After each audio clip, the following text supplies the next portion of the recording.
welcome and thank each of you for coming tonight, and we are ready to call the meeting of our Rutherford County Board of Commissioners to order. Tonight we'll have Commissioner Sparks will be leading us in the prayer, and then Commissioner Schaefer will lead us in the pledge.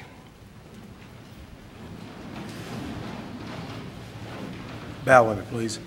Dear Father in heaven, we come to you with humble hearts, Lord, just asking for divine guidance and wisdom upon this legislative body here tonight, Lord. Lord, let our actions here always be pleasing unto you.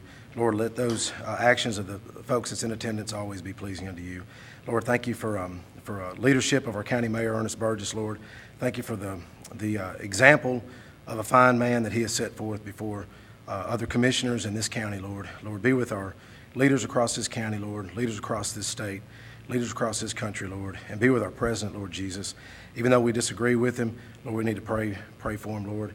Be with our school system, be with our police and firemen, be with these legislators here tonight, Lord. Let our actions always be pleasing unto you. In Jesus' name we pray. Amen.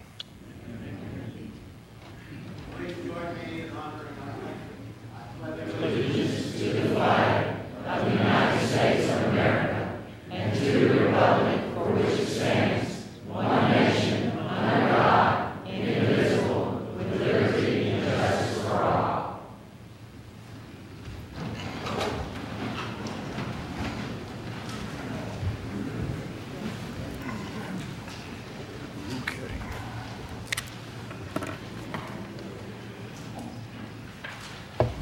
Okay, Madam Clerk, would you please call the roll? Commissioner Schaefer. Here. Commissioner Black. Here. Commissioner Jordan. Here. Commissioner P. Here. Commissioner Cook. Commissioner Jernigan. Here. Commissioner Farley. Here. Commissioner Williams. Here. Commissioner Sandlin. Here. Commissioner Johnson. Commissioner Sparks. Here. Commissioner Hall. Here. Commissioner Jordan. Here. Commissioner Rogers, Commissioner Coggin, Commissioner Bullen, Commissioner Phillips, Commissioner McAdoo, Commissioner Ely, Here. Commissioner Gooch, Here. Commissioner Daniel. Here. 21 present. Thank you. We have before you a copy of the minutes of the last meeting. Commissioner Farley. Mr. Mayor, I make a motion we approve the minutes as mailed. Second, Commissioner Jernigan. Did anyone have any corrections or additions? All of you in favor of that, please say aye.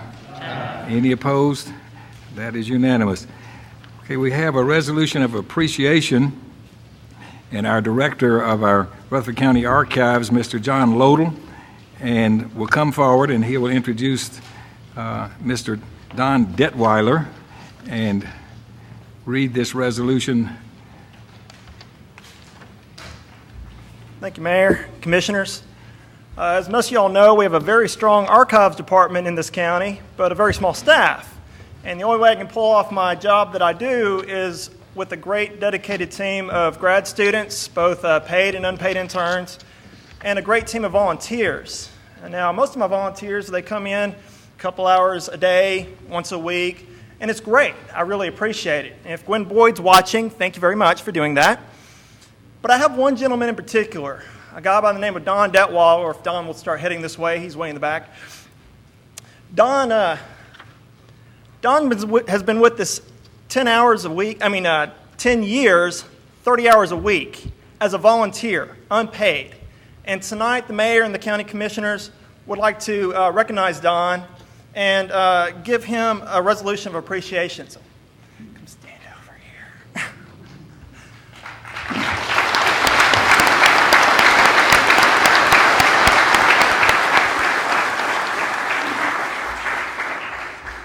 We're doing pretty good. I haven't read it yet. So, whereas Don Detweiler has rendered service to Rutherford County, which deserves special recognition. Whereas, after retiring from the military, Don asked to serve as a volunteer at the county archives. He asked us, not the military. For the past 10 years, Don has averaged over 30 hours a week at the archives and has accomplished many things, including assisting patrons with research requests, both in person, via email, across the country, literally. He has also developed databases and indexes to help keep track of our records collection. He helped move the archives out of this building 4 years ago into our new facility. He has also worked on the preservation of our historic documents for this county. Most recently, within the past 2 years, Don has published 3 books with the assistance of the Rutherford County Historical Society. He wrote them, they published them. These books provide public access to some of the oldest and rarest records dealing with Rutherford County's history and genealogy. And whereas Don has been a loyal, hardworking, dedicated individual and has demonstrated his love for Rutherford County, now, therefore, be it resolved that the Rutherford County Board of Commissioners, at its regular session on this 12th day of August 2010, does hereby extend sincere appreciation to Don Detweiler for his dedicated service to Rutherford County. And be it further resolved that a copy of this resolution of appreciation be forwarded to Don Detweiler by the clerk of this legislative body. Thank you, Don. Make a motion to approve. Mr. Williams, second by Mr. P. Okay, all in favor of this, please say aye. Aye. Any opposed? Mr. Detweiler, we do really appreciate your service, and thank you so much, and we just really commend you for being willing to help us. It means a lot to us.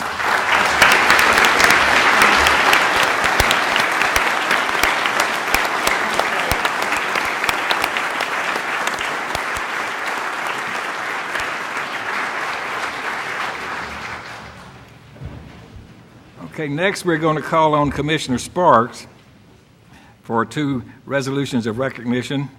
First, on behalf of Mr. Dustin Parker.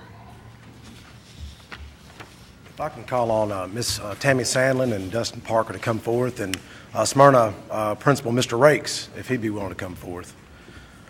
While they're walking up here, I've heard of this young man's passion for culinary arts, and I knew of Miss Sandlin's passion. So I remembered the quote that says, find a job you love and you'll never work another day in your life. But I couldn't remember who said it. So I called my buddy Dan Miller, that's a career coach, 48 Days, the Work You Love. And he said, Mike, 2 men said that. He said it was Confucius and Henry Ford. I think most of us in this room would love conviction and passion.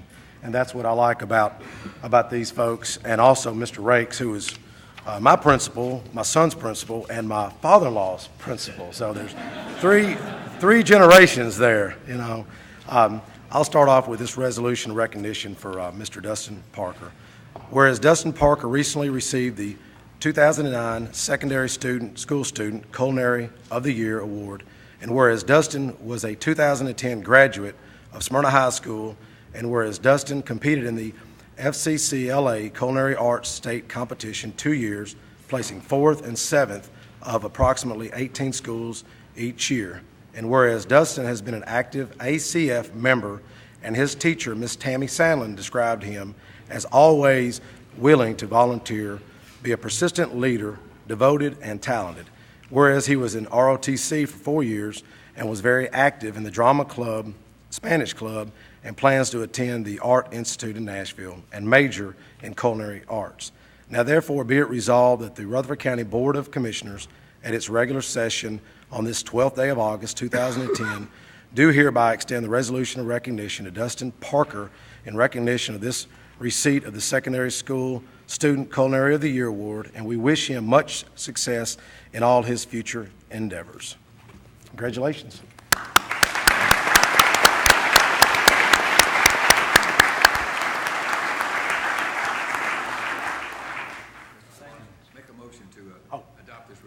I'll make the motion to adopt this resolution. All right, second from Mr. McAdoo. All right, all of you in favor of that, please say aye. Aye. Any opposed? Thank you very much. Congratulations, sir. We appreciate that hard work that earned you that honor. The second resolution is recognizing his teacher, Miss Tammy Sandlin.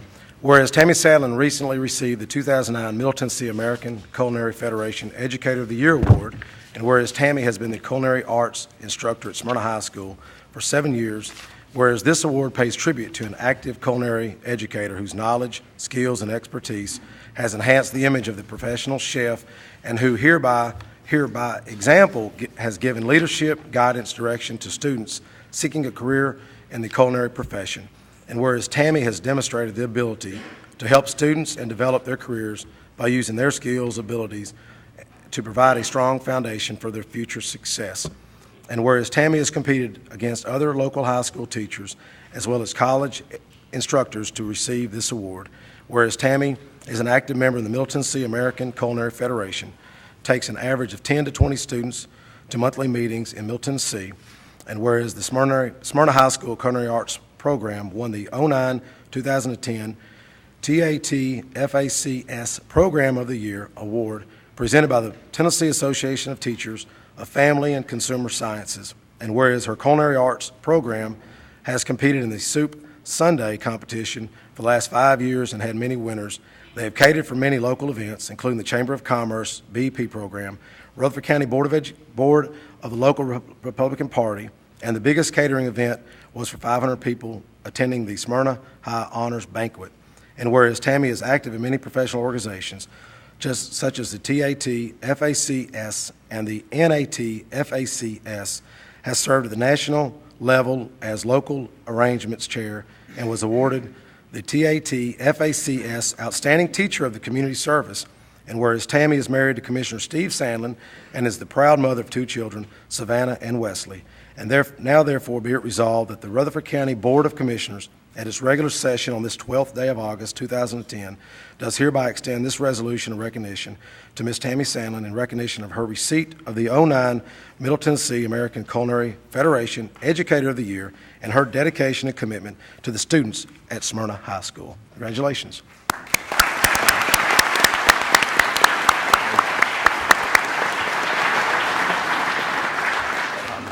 Mr. Chairman, I move forward with this resolution. Second from Mr. Jernigan there and others. All in favor of that, please say aye. Aye. Any opposed? Thank you. I'd like to get Ms. Sandlin, Mr. Parker, would you like to say a word or two?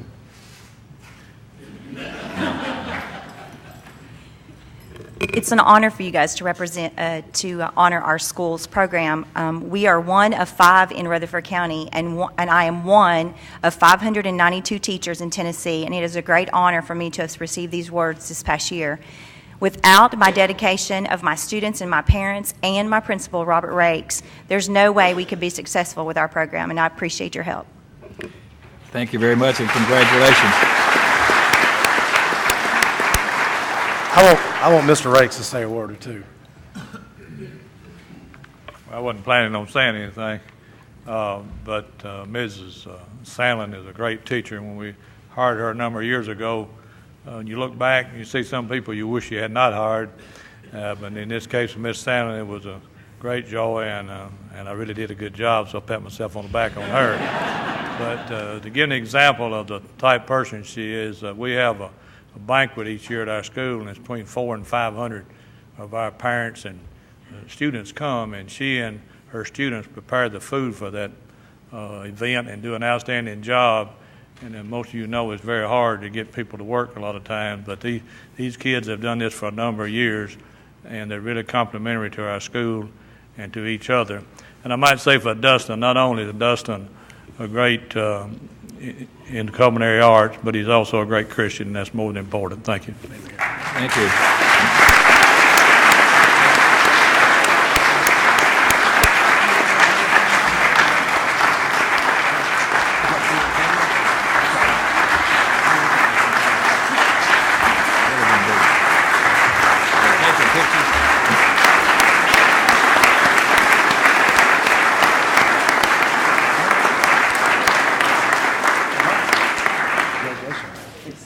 All right, thank you very much, and thank you for coming and supporting Mr. Rakes.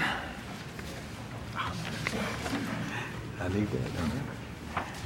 Okay, now we've come to the next item on our agenda is for public comments, and I think most of us know that we have 3 minutes allowed for each particular person that wishes to speak.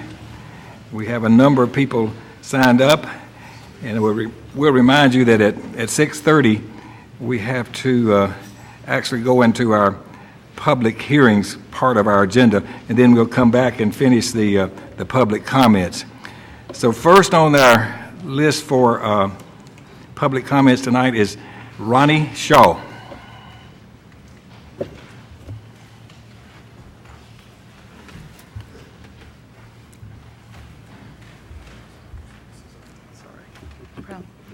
Hi, I'm Ronnie Shaw. I'm the Executive Director of Read to Succeed, the literacy initiative here in Rutherford County.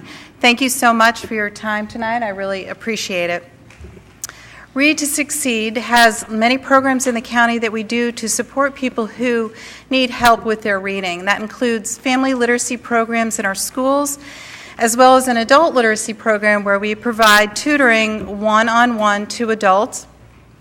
If there are folks interested in being tutored or being a volunteer tutor or any other kind of volunteer for Read to Succeed, the number that you call is 738-7323.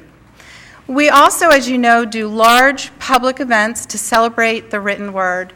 We do believe that literacy is the key to human potential. It is what gives us all an equal playing field and then a just community. You may be used to seeing me come and speak in the wintertime and talk about our one-book community read. I'm usually got a copy of it and I'm asking someone to read it. First on the commission and then pass it to their fellow commissioners. I'm here today to give you a couple of extra details about our fall promotional events, Reading in the Schools Day and Reading Rally. And they happen on September 17th and 18th. The rally happens at our 3 public libraries simultaneously, large public parties. There's no cost to the public.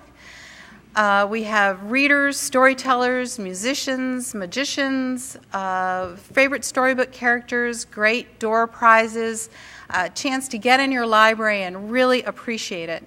The day before, on Friday the 17th of September this year, we have our annual Reading in the Schools Day. And on that day, we have volunteer readers in every single classroom in the city of Murfreesboro, the Rutherford County school system, and our private schools. This year we've also added the daycares and the other preschool programs around the city. It's over 24,000 students that are read to all on the same day. If that sounds like a logistical nightmare, it is. But it's an awful lot of fun, and the kids love it, and it gives an opportunity for them to see that their community really does believe that literacy matters, and that their spending time to read is something that the community and the leaders of their community want them to do. We're very proud of the commissions always supporting what we're up to. Your mayor has spelled publicly to support Read to Succeed, as has Commissioner John Rogers. I think Commissioner Ely is maybe up next to spell for us, and we're very happy to have Commissioner Jordan on our executive board. I guess my time's up. It's good, because I'm done. I hope everyone goes home and read to your children. Thank you. Thank you.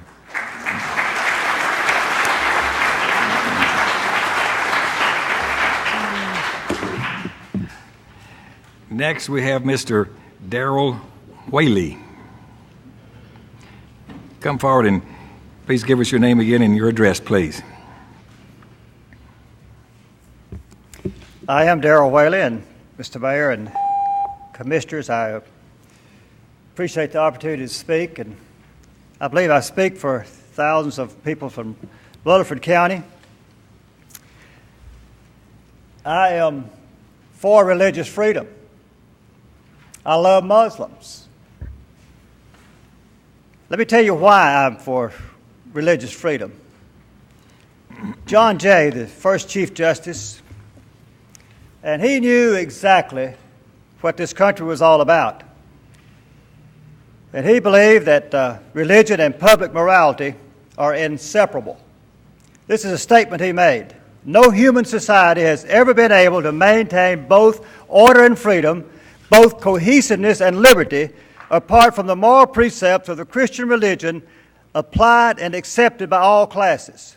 Should our republic ever forget this fundamental precept of governance, men are certain to share their responsibilities for licentiousness, and this great experiment will surely be doomed. Words from Thomas Jefferson, our third president, the guy who's everybody's always quoting separation of church and state. These words are inscribed in the Jefferson Memorial in Washington, D.C. And he also wrote a book entitled The Ethics of the Jesus of Nazareth. which he gave to almost all those people working in Washington, D.C. and the government at that time. These are the words. Can the liberties of a nation be thought secure when we have removed their only firm basis, a conviction in the minds of the people that their liberties are a gift of God? Another astounding statement was made by John Adams, who understood as well as any man of his generation the vision of the Founding Fathers. This is his statement. Our Constitution was made only for a moral and religious people. It is wholly inadequate for the government of any other. The intent of our Founding Fathers is plain and clear. And these were made by people who were not far removed from these documents. They understood exactly. Now, let me talk to you about the intent of Islam. Look at history again. History doesn't lie. History tells the truth every time. It's always there. It's the same.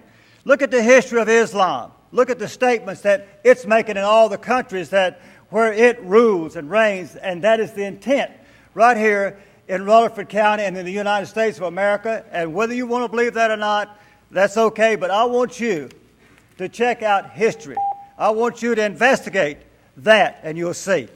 We have a nation right now that is filled with sound bites. And let me make one statement, and I'm going to close. I had a lot other to say. It said it doesn't matter, this is what people are, it doesn't matter what is being said, whether it's the truth or not, as long as it gets said. Thank you. Thank you, Mr. Whaley.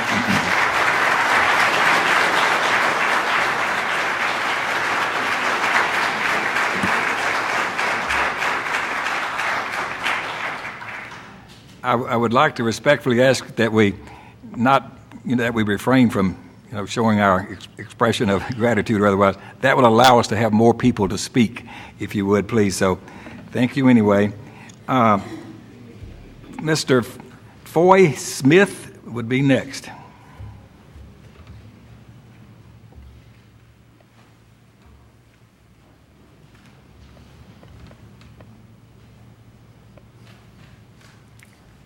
Mr. Mayor, Commissioners, and citizens of Rutherford County, I consider it a privilege to get to address you. I have attended for a few weeks or months in each of the 12 Islamic republics that I have been in. I know somewhat about how they treat people, how they watch you if you're there, a citizen of another country, and how they treat the people that are citizens of their country. I have saw the fear in the eyes of people of Morocco, of Oman, of Pakistan, when you talk about what freedom they have if they would like to become Christians or what they like to change. Of course, if they're born in an Islamic republic, they are Islam. I talked to a group of people in Morocco that was from the Berber tribe. The Muslims moved in, took over, and they become Muslims. They had no choice. They were Muslims. Now, there are many of them would like to be free. I'll assure you that many of those people in those Islamic republics would lack freedom of choice and worship. Islam now is not just a religion. Please understand that. It is a legal and political system. And that's what they want when they say they want Sharia law. They want to override our Constitution, and Sharia law be the governor. If you will do a little listen to the news about England, Germany, and France, and see where they have allowed Sharia law to take over, they're suffering for it now, and they will have a difficult time getting those people out. They want power. That's what Islam is about. They want power over you. They don't want you to have the freedom that we enjoy as citizens of this country. If you have noticed and listened to the news recently in Texas, a couple of years ago, in New Jersey, if you want where a man can just beat his wife and children or treat them anyway, that's what Islam is. That's what Sharia law is about. We've heard a lot about the building of a mosque, really not just a mosque, near Ground Zero in Washington. Some are saying, well, they want honor. There is on the Temple Mount in Jerusalem, where the Jewish temple stood, a Dome of the Rock, a mosque built by the Muslims, right where the temple stood. Do you think they were showing respect for the Jews when they built that mosque where that temple was? In Sudan, no question that you've heard about the problems there. When the Muslim took over in the north, they took over ruling. The south was primarily Christian. They became slaves to the Muslims. Thank you. Thank you, Mr. Smith.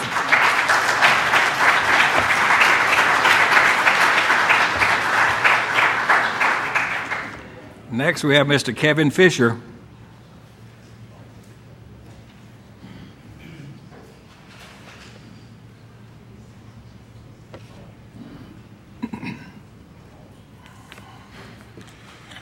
Two months ago, we as residents came to this place seeking answers. We came seeking relief. We came seeking justice and due process. We've received none of these things. Instead, we've been called ugly names and told our concerns mean nothing. Sitting in this room is Mr. Doug DeMasi, our county planning director. Regardless of their feelings on the mosque issue, the simple fact is Mr. DeMasi has let you down. How? Not only did he not properly inform the public that such a meeting was to be held on May 24th, not only did the state controller note that of all the meetings held in the last year, this meeting over the mosque issue was the only one not posted on the website, Mr. DeMasi knew that there was going to be a body buried, minus a coffin, minus a vault, and without being embalmed, and he didn't tell a soul. And even though he didn't sign the permit, even though he was required by Tennessee state law to do so, he could have told someone that a potential risk existed. But you know why he didn't? He says he didn't have to. DeMasi didn't tell the county commissioner who represents that area, Mr. P., who's seated here in this chamber. He didn't tell the media. He didn't tell the local, state, or federal health departments that potential health concerns exist. But worst of all, he didn't tell you citizens of this county that a potential health concern exists. Does it exist? According to the World Health Organization, the Pan American Health Organization, and the European Union, yes, there are some serious concerns associated with decomposing bodies and improper burials. Just a week ago, I and several residents met with the Public Works Committee and presented 4 basic questions surrounding the mosque issue, which we were assured in good faith that they would be addressed. Today, we learned that the mosque group has secured permits and they're planning on excavating within the next 2 weeks. Now, did the commission not hear our voices? We ask, and we're going to continue to ask, that any and all future work on this mosque be halted until proper environmental studies, water quality studies, and traffic studies can be fully analyzed and discussed. Commissioners, Mr. Mayor, it's obvious some of you don't have very much regard for the citizens seated in their room and for their concerns. But don't you have a responsibility to future generations to ensure that every possible concern is addressed before even one shovel of earth is moved? Thank you. Thank you.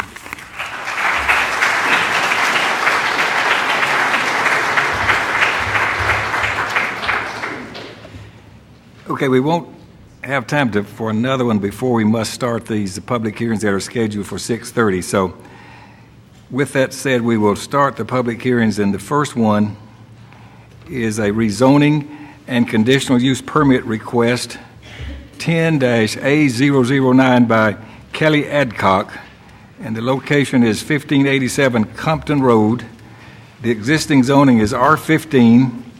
The proposed zoning is for services, and a conditional use permit for a landscaping business on a site of approximately 2.19 acres. And Mr. DeMasi, you may proceed. Yes, Mr. Mayor, thank you, and good evening, Mayor and members of the Commission. This first piece of property is located near the intersection of Compton Road and Highway 96, or Las Casas Pike. The applicant rents a portion of this property to use as a location for her landscaping business. Stock trees and shrubs are stored on site until they can be installed on a customer's property. In addition to storage, there is some retail sales of trees and shrubs that do take place. The applicant does park work vehicles on site, including trucks, skid steers, and trailers. The existing house on the property is vacant, and there are no plans to use it in the future. The applicant does keep a camper trailer on site to provide shelter from the weather. Proposed hours of operation are Monday through Friday from 10 a.m. to 5 p.m. and Saturday from 10 a.m. to 6 p.m. The surrounding area is predominantly zoned R15, but there are a number of conditional use permits, and if you, the maps in your packets, you'll see those. One's for tractor sales right there on the corner, real estate office right next door to this, farm equipment and machinery across on Highway 96, and also an electric substation which is located across of Compton Road and just a little bit to the west. There's also a convenience market across the street on Compton Road from this as well that was built back in 1972. The North Area Land Use Plan that was done several years back does show the future land use of this property as residential. However, it is located adjacent to an intermediate business node, and again, just noting all the surrounding commercial uses. The Planning Commission did have a public hearing on this particular item. They did recommend approval with the condition that a maximum of 10 work vehicles or pieces of equipment be parked on the property at any one time. I'm not sure if the applicant is present or not, but I'll be happy to answer any questions that you may have. Does anyone on the commission have a question regarding this project before we have the public hearing? Commissioner P. Yes, Commissioner. The hours are Monday through Friday, 10 a.m. to 5 p.m., and Saturday, 10 a.m. to 6 p.m. And they haven't listed any Sunday hours. Okay, are there any other questions of Mr. Demosi? Okay, if there are no questions, then we will declare the public hearing open for this specific request. Applicants Mr. Adcock and case number 10-A009. If there's anyone here that wishes to speak for or against this request, please come forward and give us your name and address and make your comments. Okay, I don't see anyone wishing to speak. Therefore, the public hearing will be closed. And do we have a motion concerning this request? Commissioner Black. Yes, sir, Mr. Chairman. I make a motion to approve it subject to the conditions set forth by the Planning Commission. All right, we have a second. Commissioner Jordan. Now, is there further discussion? All right, if there's no discussion, then all in favor of this, please say aye. Aye. Are there any opposed? It is unanimous. The second item on the agenda is a rezoning and conditional use permit request 10-A010 by John McFarland, located at 4704 Las Casas Pike, and the existing zoning is R15. The proposed zoning is retail and wholesale trade with a conditional use permit for a gift shop, a garden center, a pharmacy, walk-in clinic, office. The size of this site is 1.66 acres. Mr. Demosi. Yes, Mayor, thank you. This is a piece of property located along Las Casas Pike. It's actually just to the north of the property we just looked at the last public hearing. The applicant's proposing to remove the existing house from the property and to build a new commercial building with the outside appearance of a house. The building may be used, as the mayor stated, as a gift shop for the neighboring garden center, or used independently as an office, pharmacy, or a walk-in clinic. The applicant does wish to maintain a 50-foot easement on the site in order to access the remaining 150 acres that he owns. 3 acres to the east of this house was rezoned to a retail and wholesale trade, again, the same classification that this particular request is for, back in 1993 to establish the garden center, which is in operation and open now. The closest other commercial uses are located approximately 3/4 of a mile down the road at the corner of Las Casas Pike and Jefferson Pike. The remaining surrounding area is zoned R15. This property does lie outside of the boundaries, just outside the boundaries of the North Area Land Use Study, but across the street it was recommended for typical density residential. After a public hearing at the Planning Commission regarding this item, the Planning Commission did unanimously recommend approval of this with just the condition of no outside storage allowed with the exception of business vehicles. With that, I'll be happy to answer any questions. Are there any questions of Mr. Demosi regarding this project? Okay, thank you. Therefore, we will then declare the public hearing open with respect to the request by John McFarland for 10-A010. If anyone is present that wishes to speak for or against this project, please come forward. Give us your name and address. Okay. Again, we don't have anyone that wishes to speak, so the public hearing is closed. Do we have a motion concerning this? Hold it just a minute. I believe there is someone back there. I didn't see this person in the group of our press. So come forward, please. Excuse me. Okay. All right, then. So there is no one wishing to speak, so we will then declare the public hearing closed.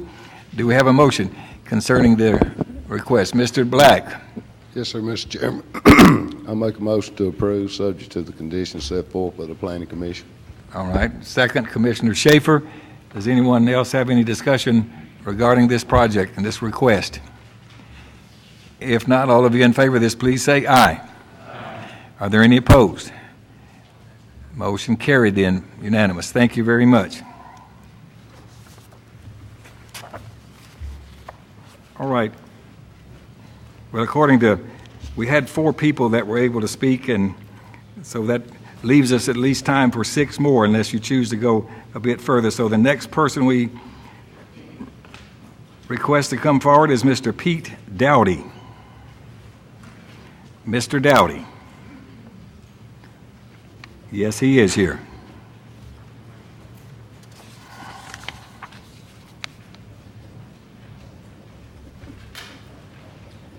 Mayor, Yes, sir.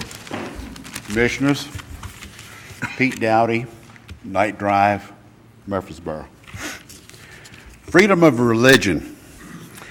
I think the majority in this room stand together on one's rights to choose when it comes to worship.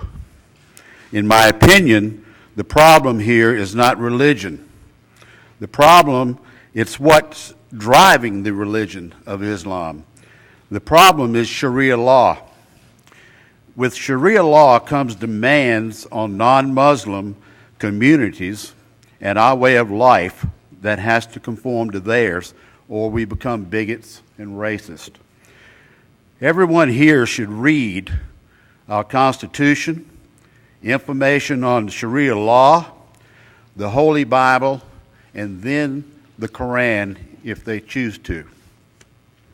Since Muslims have been in this community, so they say, since 1982, I'd like to know which service clubs they belong to and what local charities they've supported and how many Memorial Day services they've attended.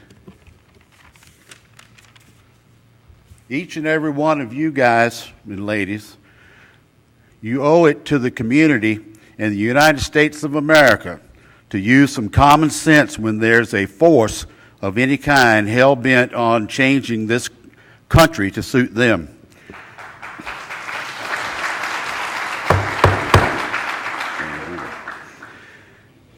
If you feel that your hands are tied, then I think you should take these people and yourselves and go on a tour out at the Alvin York VA and the VA retirement home, and then think about where you think this country is headed and who put us in the position that we are today and tonight, that we can even be here to discuss this. Thank you.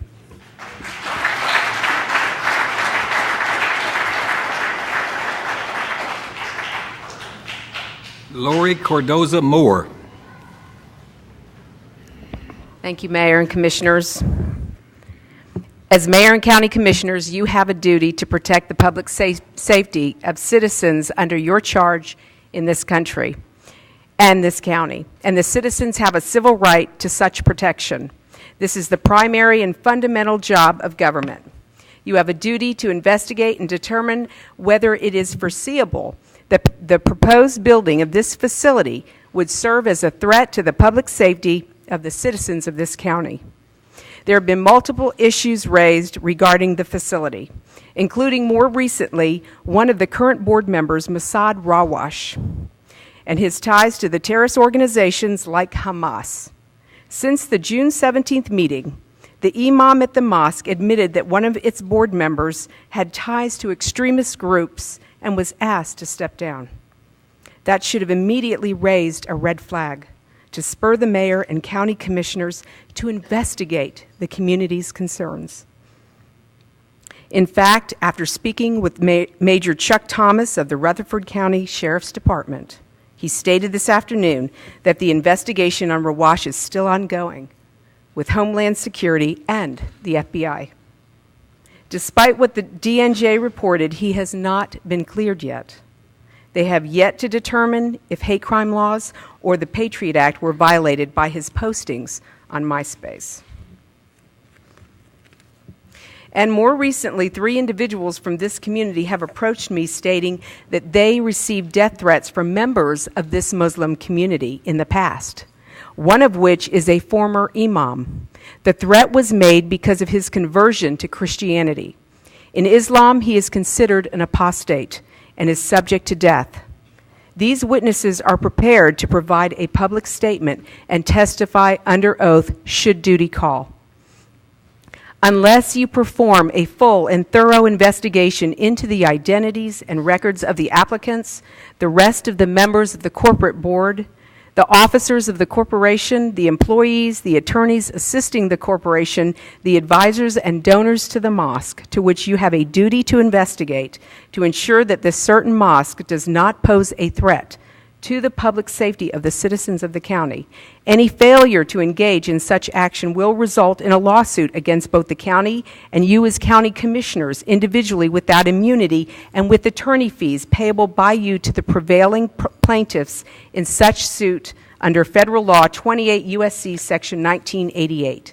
We respectfully request that you stay the enforcement of the previous vote to allow the building of the mosque until such as time as the county commissioners do a full and thorough investigation in this matter.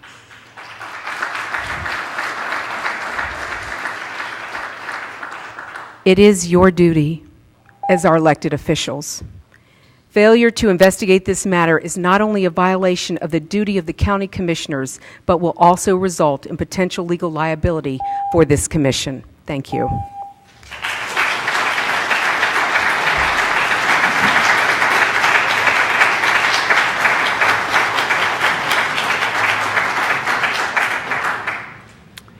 Next is Kristen Leisman.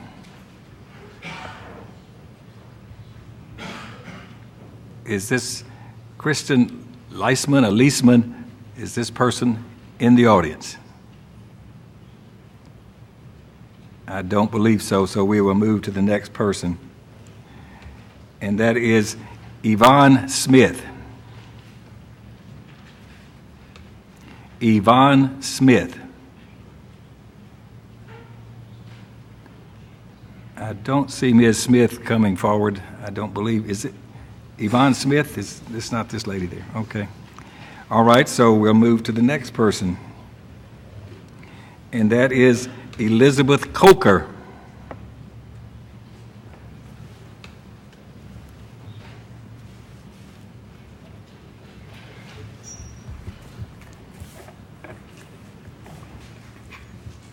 Mayor Burgess, Commissioners. I come before you tonight in an attempt to explain why so many citizens of this county are upset with what has happened here regarding the recent burial on May 18th on Veals Road off Bradyville Pike in the eastern part of our county. According to Section 6 of our county regulations, conditional use permits are only issued under the authority of the Board of Zoning and the Board of Commissioners. Section 6.11 says nothing about the planning director having this authority to grant such permit. This includes Type 1, Type 2, and Type 3 permits. The planning director did not even sign the order himself, allowing his assistant to do so, and I might add that without requiring a copy of the death certificate when the application was presented. Currently, the Sheriff's Department is still conducting an investigation into the procedures for this burial, as handled by the Planning Department. And I have the letter from the Sheriff's Department confirming that. I'll pass that to you, Mayor Burgess. Thank you. This is contrary to published reports in the local media, the DNJ, and other television stations that the Rutherford County Sheriff's Department investigation, according to this letter, does continue. Under Article 7, Standards for the Conditional Use Permit, the Zoning Board and the County Commissioners may impose conditions on conditional use permits, and a violation of such conditions can result in the revocation of such a permit. 7.01, Commissioners have the authority to revoke such permits. If this board does not want to take the proper action to follow their own guidelines, when the citizens have taken the time to point out to you the incredible mistake of malfeasance of this office, then before taking it any further, know tonight that you have the opportunity to make right this improper procedure. by revoking the permit.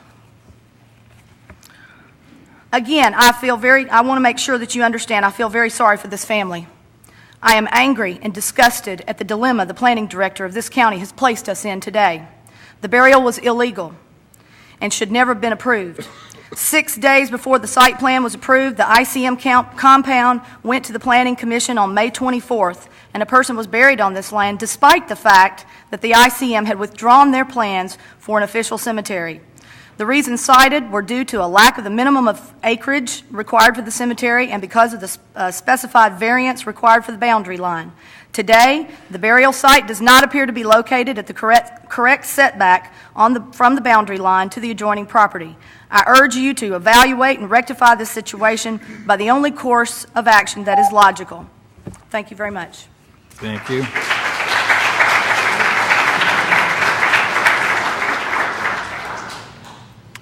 Catherine Hudgens.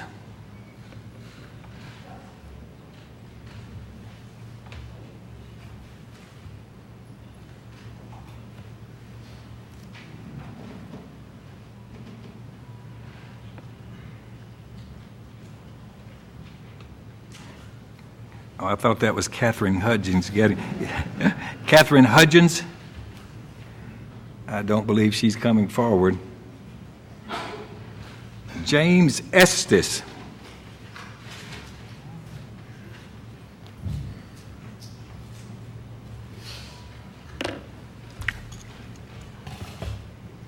Yes, sir. I want to start off by saying that I own one of the closest homes to the proposed mosque. Once again, I want to express that I don't want a 52,000 square foot anything next to my house. According to Wikipedia, the average size of a Walmart in the United States is 42,000 square feet. This is a 15-acre field in the middle of a residential area with narrow roads, no traffic light, and subject to flooding, which we submitted pictures last week. Whether it was due to the fear of possible legal repercussions or simply the Planning Commission's negligence in their duties, they simply did not do their job. I would encourage those who are not familiar with the proposed site to visit the area so you can appreciate the impact that a facility this large will have on the area. This invitation is extended to the commissioners, the mayor, and anyone else that has an opinion on the issue and has not seen the site firsthand. We live in a time where home values are already strained, and a project this large will undoubtedly have a further negative impact on home values in the area, and also the city of Murfreesboro if it becomes another Dearborn, Michigan. Also, as a follow-up to my last presentation, I suggest the boycott of Neuhoff Taylor Architects and also Huddleston Steel Engineering, who are named as associated with this project. Some say the greatest trick the devil ever played on mankind was convincing people that he didn't exist. If that's the case, I'd say his second greatest trick is convincing people that the God of Islam is the God of Christianity. This is what the young man stated in the liberal Daily News Journal who is organizing the pro-mosque Twitter campaign. You have professional protesters here, the Middle Tennessean for Religious Freedom, which I might add are backed by a socialist organization called Solidarity, supposedly arguing for freedom of religion. I can't think of anything in modern history that has suppressed the freedom of religion more than the ideology of Islam. In the liberal DNJ today, Celeste Bettany, a planning committee member of the local mosque congregation, was quoted as saying, "People should not judge all Muslims based on the action of terrorists." Well, no one has accused them of being terrorists, except for maybe a few misinformed people, but that's just a tactic to divert the real issue of their intention to implement Sharia law. This agenda of Islam is in direct conflict with American values. We always hear the Muslims say, we just want to practice our religion in peace and we uphold American values and have broken no constitutional laws. My question then is this. If you are here to practice your religion peacefully and embrace American values, which parts of the Quran and the Hadith do you reject? You cannot believe and obey a great deal of these verses and still embrace American values, specifically the freedom of religion. I'm going to finish up by saying it's time that our elected officials start acting more like patriots and less like politicians.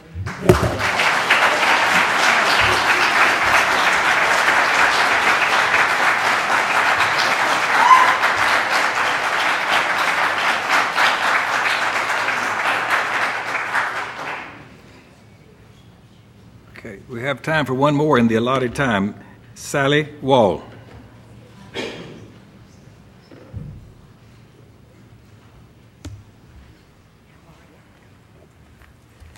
I'm Sally Jones Snowwall. I'm a seventh-generation Rutherford Countian. My granddaddy served on this commission. My daddy served on this commission.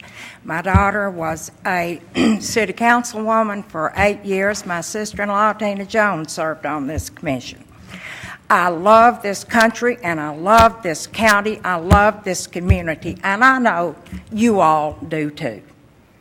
I'm here in very good faith. Jack Black's district is where I lived for all my childhood. There's hardly any of you that I don't know personally, and I know you're ethical people. I know that you are well-meaning people. I don't always agree with everybody on everything because I'm a Republican and some of y'all aren't. But that's okay. It doesn't matter. The safety and this community is what matters. And I'm going to tell you, my husband and I have done some heavy lifting in this community. And most of you know that's the truth. And when I heard about this mosque business, and I'm not against a Muslim, I'm not a racist. Am I a racist, Alan? Okay. I am just a normal, average citizen. My ancestor was in the first cabinet with George Washington. That's how long my people have been here. And I'm going to tell you, the people whose people have been here that long, and Ernest, I think you're one of them. Jim Cope, I think you're probably one of them, have really got some question about how this happened the way it did. A lot of us kind of think it almost looks like a conspiracy. And I know conspiracy is a funny, dirty word, and I'm not, but I mean, that's how it looks to the community. Now, I don't know what y'all did and what y'all thought you were doing, but it happened too quick. It happened. I have been in business here ever since 1980 in the real estate business, have been in front of planning commissions, city and county, sometime during the year, nearly every year of that time. I have never seen a project approved that fast. I have never seen a project that nobody knew a thing about, except these, and Mr. DeMasi, and the Planning Commission. And I don't understand it. I don't understand it, and I came in good faith to ask somebody to investigate it. I'm not sure y'all all understand it. I really wonder if you do. And I'm going to tell you, I am sure not the only one. You can read the letters they print and the letters they don't print in the News Journal. It's not representing the general public whose people have been here all these years.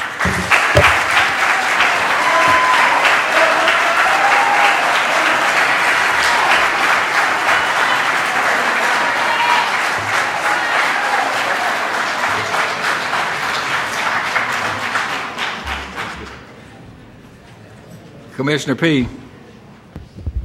In light of some of the comments I heard, especially from the comments from Ms. Moore, I'd like to ask that our county attorney get with Ms. Moore specifics on the suit that was spoke of and explain to the county commission at your first available moment that we have next time we meet exactly how this law, how we interpret the law or the law actually will affect us that she mentioned. Thank you. Okay, we'll certainly take that under advisement, and you made note of that, Mr. Cope. Thank you. Okay, we're ready to resume the normal course of our agenda. We're ready for next, I believe, for elections and confirmations. And we'll call on Commissioner Coggin.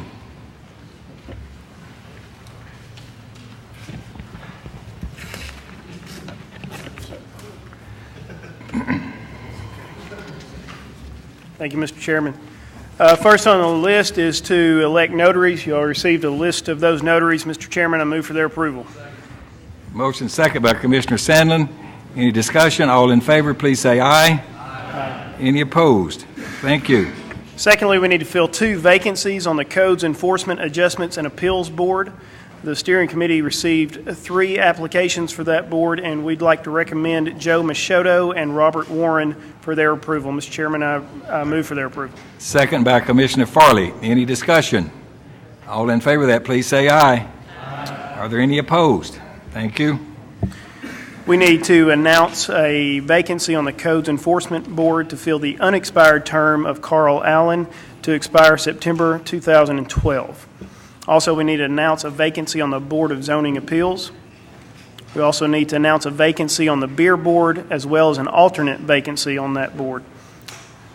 Sixth, we need to announce a vacancy on the Highland Rim Regional Library Board. And then also now we have a confirmation of reappointment for Vincent Windrow to the Planning Commission. Mr. Chairman, I move for his approval. Second from Commissioner McAdoo. Is there any discussion?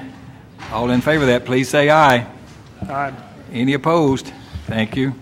And last, we have a confirmation of appointment of Larry Farley as Fire Chief. Mr. Chairman, I move for his approval. And a second from Commissioner Daniels, I believe. Any discussion? All in favor, please say aye. Aye. Any opposed? Mr. Chairman, I want to abstain from the vote. All right, let the record reflect, Mr. Clerk, that Mr. Farley abstained from the vote. Mr. Chairman. Mr. Sparks. I'd just like to say a word real quick. I just want to commend Larry. You know, he's the most qualified individual that I've seen across this county for this position. He's a man that I know will serve with honor with this position, and I don't know how many years he's volunteered with our volunteer fire departments. I'm assuming over 20 years. So just want to thank his service to this county and the citizens of this county. Thank you, Mr. Farley. All right, thank you, Mr. Sparks. Let's see. There's no unfinished business, so we're then ready to begin the reports by the standing committees. And you have before you, I believe, a copy of the monthly report of the Purchasing Committee. Do we have a motion concerning that? Motion to approve by Ms. Cook. Do we have a second? Second, Mr. Gooch. Is there any discussion or questions? All in favor, please say aye. Are there any opposed?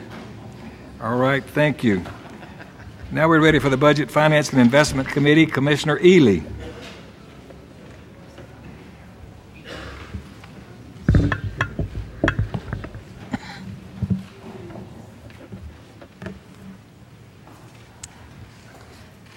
We will begin with item L2A, General Fund Budget Amendments. Be it resolved by the Rutherford County Board of Commissioners that the general fund be amended as follows. From the property assessor, from unassigned fund balance $30,000 to data processing equipment. This is for a phone system update.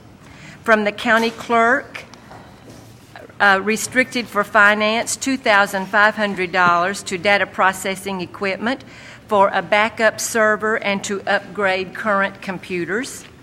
Information technology, from unassigned fund balance $5,110 to data processing personnel $4,266, Social Security $265, state retirement $504, disability insurance $10, employer Medicare $65. This is a correction of a computational error in preparation of the budget. Sheriff's Department, from assigned for public safety $18,000 to confidential enforcement $15,000, other supplies and materials $3,000 to appropriate monies for special purpose expenditures. From unassigned fund balance $2,251 to other contracted services $2,251, donations to the Explorers Post. From unassigned fund balance $18,238, increased revenue of sale of equipment $950, increased expenditures, motor vehicles, $19,188. Increased revenue from a 2009 ARA Sheriff Byrne JAG grant. This is the final year of this grant, $85,140. Increased expenditures, temporary personnel, $11,765, and the related benefits with $5,000 for travel, resulting in an increase of unassigned fund balance of $67,450. Increased revenue for an ARA Sheriff equipment, $92,796.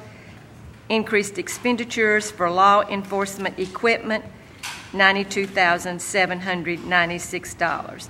And this is a 2009 equipment grant, and this is shared between Rutherford County, the City of Murfreesboro, the City of Smyrna, and also the City of Laverne. On the backside, ARA Energy Efficiency Block Grant, increased revenue of $307,716, increased expenditure for maintenance and repair of buildings, $223,959, to an increased unassigned fund balance of $83,757, resolved this 12th day of August 2010. Mr. Chairman, I move for approval. Second, Commissioner Jernigan. Does anyone have any questions on any of these items? Okay, then, please cast your votes. Anyone that did not vote and wishes to vote, anyone that would like to change your vote, you may do so now. Record the votes. 19 yes, 1 abstain, 1 no. Motion passes. Item L2B, a resolution amending the investment policy of Rutherford County. Whereas the Rutherford County trustee desires to amend the investment policy for Rutherford County to allow investments in collateralized cash management accounts up to 70% of the portfolio. And whereas increasing the limit of the collateralized cash management accounts up to 70% of the portfolio would match the allowable limit for certificates of deposit, but would also allow the trustee to have more flexibility in investing the funds with no more risk. Therefore, be it resolved by the Rutherford County Board of Commissioners that the investment policy for Rutherford County be amended to allow the trustee to invest in collateralized cash management accounts up to 70% of the portfolio. A copy of the same being attached hereto as Exhibit 1 and incorporated herein by reference as if set forth herein at length verbatim, and resolved this 12th day of August 2010. Mr. Chairman, I move for approval. And a second from Commissioner Jordan. Does anyone have any questions on this? Please cast your votes. Anyone that did not vote and wishes to vote, anyone that would like to change your vote, you may do so now. Record the votes. 21 yes, motion passes. Item L2C, a resolution authorizing the proration of assessments due to the 2010 floods. Whereas Tennessee Code Annotated, Section 67-5-603D, permits the county legislative body in a county included in the FEMA declaration to approve the applicability of that section so that property owners within the county affected by the flood of 2010 may make application to the assessor of property for prorated property assessment in accordance with the provisions of Tennessee Code Annotated, Section 67-5-603D. And whereas the annual assessment of an affected building or improvement in a county included in the FEMA declaration may be prorated as otherwise provided in the Tennessee Code Annotated, Section 67-5-603A, for 1, the actual time the building or improvement is destroyed and not replaced, or 2, the actual time the building or improvement is substantially damaged, provided the total time the property is destroyed or damaged and not replaced or restored exceeds 30 days. And whereas the owner must apply for this relief to the assessor by September 1, 2010, using a form approved by the Director of the State Division of Property Assessments. Now therefore be it resolved by a 2/3 vote of the Rutherford County Legislative Body, meeting in regular session on this 12th day of August 2010, that Section 1, the applicability of Tennessee Code Annotated Section 67-5-603D is approved. Section 2, this resolution shall be effective upon its passage and approval, the public welfare requiring it. Section 3, this resolution shall expire on December 31, 2010. Adopted this 12th day of August 2010. Mr. Chairman, I move for approval. Second, Commissioner Schaefer. Commissioner Farley.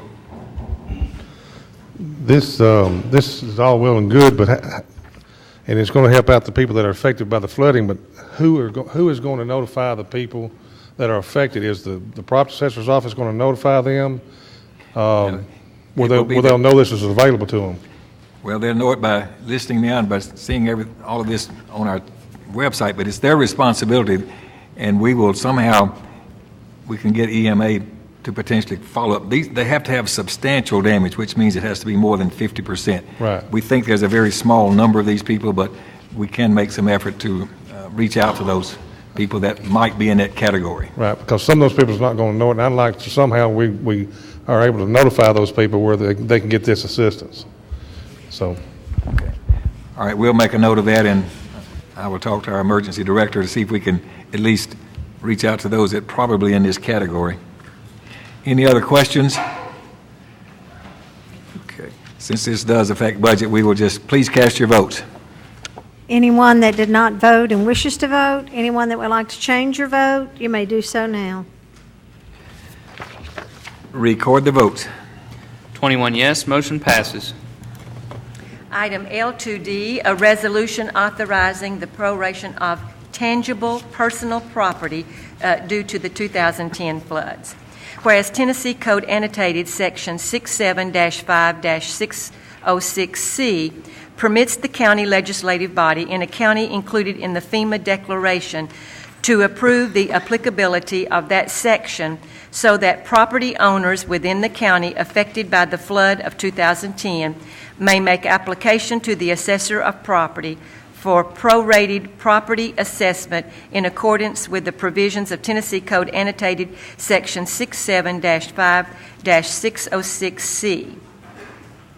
And whereas the annual assessment of affected commercial and industrial tangible personal property in a county included in the FEMA declaration may be prorated as otherwise provided in Tennessee Code Annotated Section 67-5-606A for the actual time the qualifying personal property is not replaced or restored, notwithstanding that such personal property is replaced or restored by September 1, provided the total time the qualifying personal property is not replaced or restored exceeds 30 days. And whereas the owner must apply for this relief to the assessor by September 1, 2010, using a form approved by the Director of the State Division of Property Assessments. And whereas the owner must provide the assessor a listing of the destroyed, demolished, or substantially damaged personal property for which the proration is sought. Now therefore be it resolved by a 2/3 vote of the Rutherford County Legislative Body, meeting in regular session on this 12th day of August 2010, that Section 1, the applicability of Tennessee Code Annotated Section 67-5-606C is approved. Section 2, this resolution shall be effective upon its passage and approval, the public welfare requiring it. Section 3, this resolution shall expire on December 31, 2010. adopted this 12th day of August 2010. I move for approval, Mr. Chairman. Second from Commissioner Sandlin. Any questions on this? Please cast your votes. Anyone that did not vote and wishes to vote, anyone that would like to change your vote, you may do so now. Record the votes. 21 yes, motion passes. Item L2E, a resolution authorizing acceptance of a FEMA fire grant award and the related budget amendment. Whereas the Rutherford Volunteer Fire Department applied for and received a 4-year fire grant from the Federal Emergency Management Agency in the amount of $100,000, with $55,000 of the grant being for the purpose of providing uniforms and $45,000 being awarded for a marketing campaign promoting the recruitment of volunteer firefighters. And whereas it is being proposed that the FEMA grant award be transferred to Rutherford County, with the grant revenue and expenditures being accounted for in Rutherford County's books and records beginning July 1, 2010. Therefore, be it resolved by the Rutherford County Board of Commissioners that the county mayor be authorized to accept the 4-year FEMA fire grant from the Rutherford Volunteer Fire Department in the amount of $100,000, and that the general fund be amended to budget the revenue and estimated expenditures for the remainder of the first-year grant award and also the second year of the grant award. County Fire Department increased revenue, other direct federal revenue, $47,343. Increased expenditures for uniforms, $27,500. Other charges, $19,843. Resolved this 12th day of August 2010. Mr. Chairman, I move for approval. Second, Commissioner Johnson. Any questions on this? Please cast your votes. Anyone that did not vote and wishes to vote, anyone that would like to change your vote, you may do so now. Record the votes. 21 yes, motion passes. Item L2F, a resolution authorizing a working agreement with the Tennessee Housing Development Agency under the Home Investment Partnership Program. Whereas the Rutherford County Board of Commissioners previously adopted a resolution authorizing a grant application with the state of Tennessee Housing Development Agency for the rehabilitation of owner-occupied homes in Rutherford County. And whereas Rutherford County has been notified of a 3-year grant award of $300,000 under the Home Investment Partnership Program for the period commencing on July 1, 2010 and ending on June 30, 2013. Therefore, be it resolved by the Rutherford County Board of Commissioners that the county mayor be authorized to execute a working agreement with the Tennessee Housing Development Agency in the amount of $300,000 under the Home Investment Partnership Program, a copy of the same being attached hereto as Exhibit 1 and incorporated herein by reference as if set forth herein at length verbatim. Resolved this 12th day of August 2010. I move for approval. Second, Commissioner Black. Commissioner McAdoo. I know we discussed this the other night, this $300,000 grant. It doesn't say it in here, but I thought it was geared more toward the elderly in the county. Yes, but it doesn't specify that in here. That's exactly correct. It is for those low-income elderly citizens that have substantial needs to rehab and refurbish their homes. So all of that is contained in the document. It's a very complex, sophisticated document that outlines in very specific details exactly what you're just saying. I don't know if we need to include elderly in the resolution portion of it or not, but it's that language is certainly in the attached document that we're, as far as the contract, et cetera. But we'd be happy to add that this includes and is addressed solely for those that are low-income elderly citizens in our community. I just want to stop a massive confusion out there in the public when they see this. So, What part is that? Next part? I was going to say, it's in the next resolution where we have to approve the the next one. the program policies and Okay. procedures, and there's a whole section on applicant eligibility in the policy and I procedures. just want to make sure that's included. Okay, that's good. Thank you for bringing that to our attention. Are there any other questions regarding this? You'll see the next two resolutions are directly related to this as well. Okay, please cast your votes. Anyone that did not vote and wishes to vote, anyone that would like to change your vote, you may do so now. Record the votes.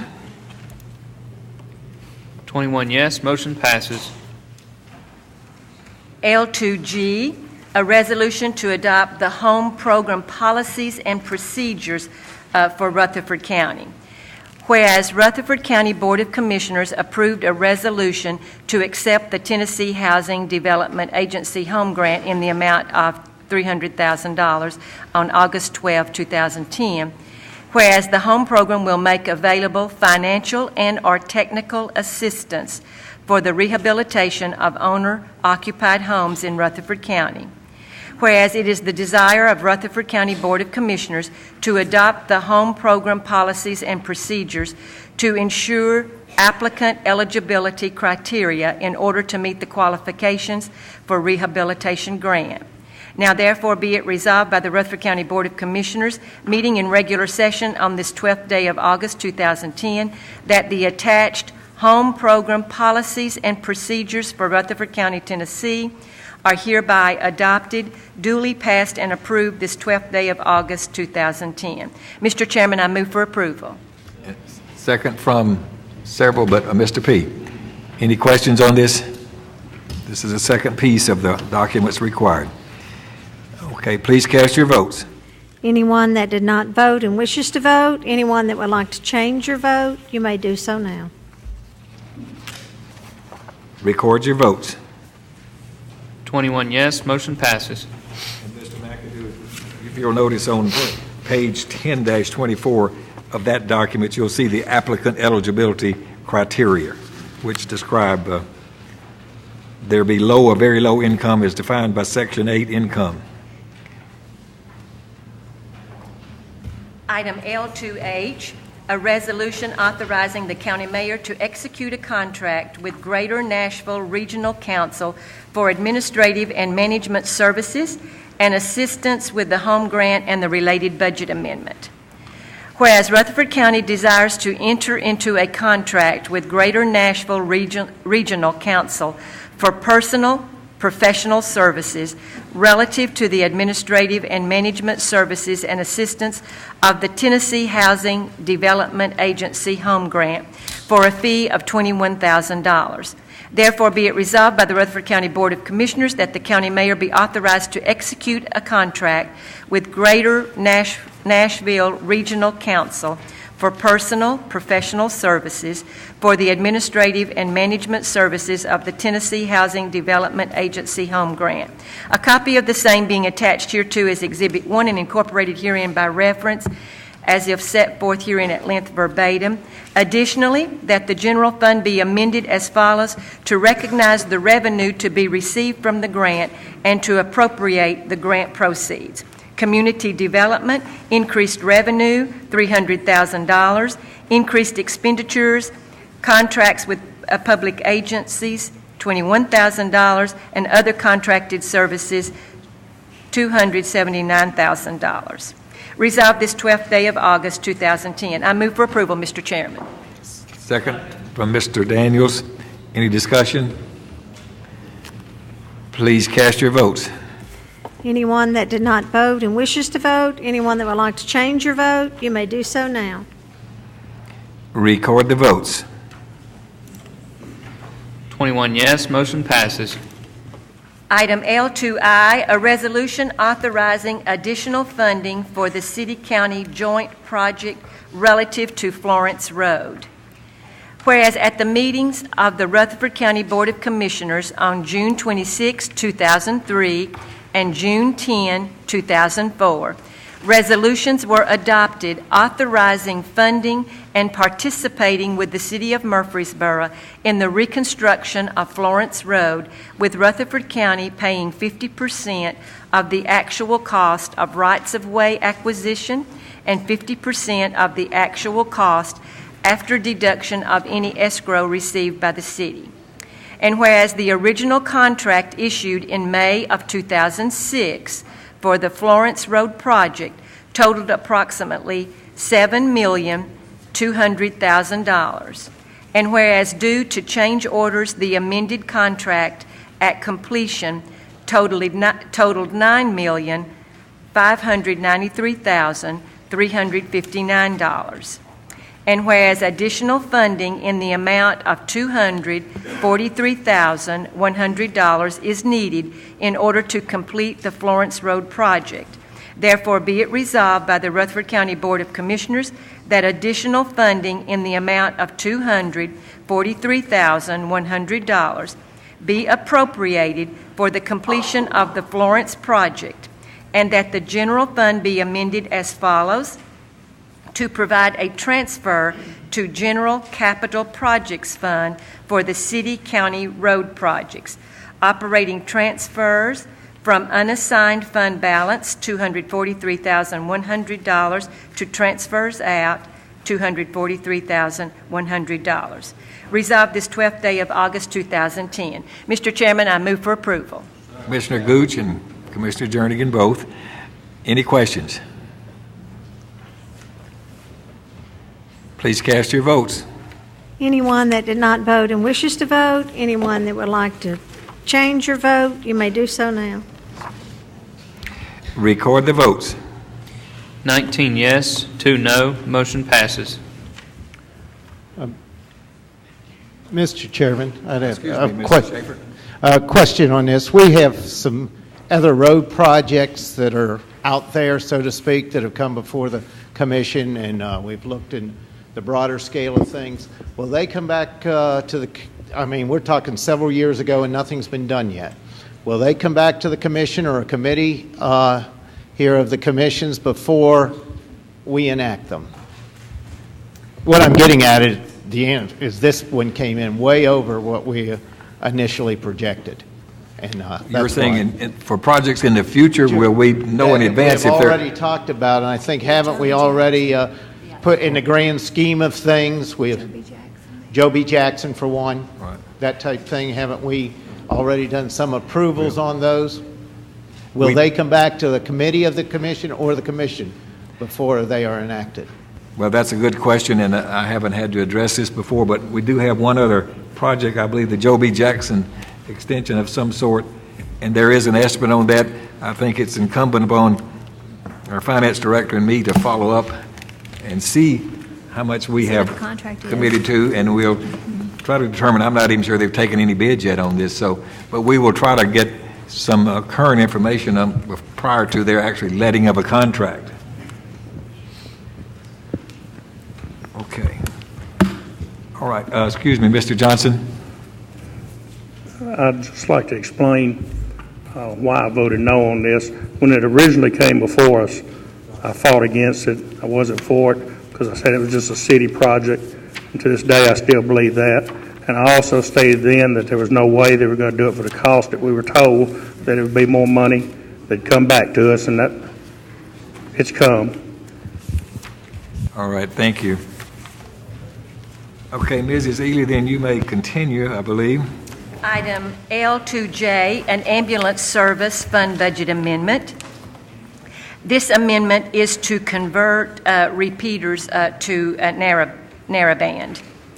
Be it resolved by the Rutherford County Board of Commissioners that the ambulance service fund be appropriated as follows: from assigned for public health and welfare, $3,000, to other supplies and materials, $3,000. Mr. Chairman, I move for approval. Second. Was that Commissioner Jernigan? Yes. Any other discussion? Please cast your votes. Anyone that did not vote and wishes to vote, anyone that would like to change your vote, you may do so now. Record the votes. 20 yes, motion passes. Item L2K, a resolution authorizing a service agreement with Appertain Corporation. Commissioners, some of you will remember our previous vendor was Griffin Industries. They have discontinued this service, and this is a temporary agreement that I am presenting tonight. Whereas Rutherford County desires to enter into a service agreement with Appertain Corporation for removal and disposal services of all dead livestock within the county for a fee of $23,752 for an initial term of 6 months commencing July 5, 2010. Therefore, be it resolved by the Rutherford County Board of Commissioners that the county mayor be authorized to execute a service agreement with Appertain Corporation, a copy of the same being attached hereto as Exhibit 1 and incorporated herein by reference as if set forth herein at length verbatim, for removal and disposal services for all dead livestock within the county for an initial term of 6 months commencing July 5, 2010. Resolved this 12th day of August 2010. I move for approval. Mr. Jeff Jordan seconds that motion. Any discussion? He has a lot of animals in his area, apparently. Large animals. Any other discussion or frivolous comments that I made? All right, please cast your votes. Anyone that did not vote and wishes to vote, anyone that would like to change your vote, you may do so now. Record the votes. 19 yes, 1 no, motion passes. Item L2L, a resolution approving the officials' bonds effective September 1, 2010. Be it resolved by the Rutherford County Board of Commissioners that the public official bonds for the following officials be approved effective September 1, 2010. Chairman of Purchasing, $10,000. Circuit Court Clerk, $100,000. County Clerk, $100,000. County Coroner, $2,500. County Engineer, $10,000. County Mayor, $50,000. Director of Schools, $50,000. Finance Director, $100,000.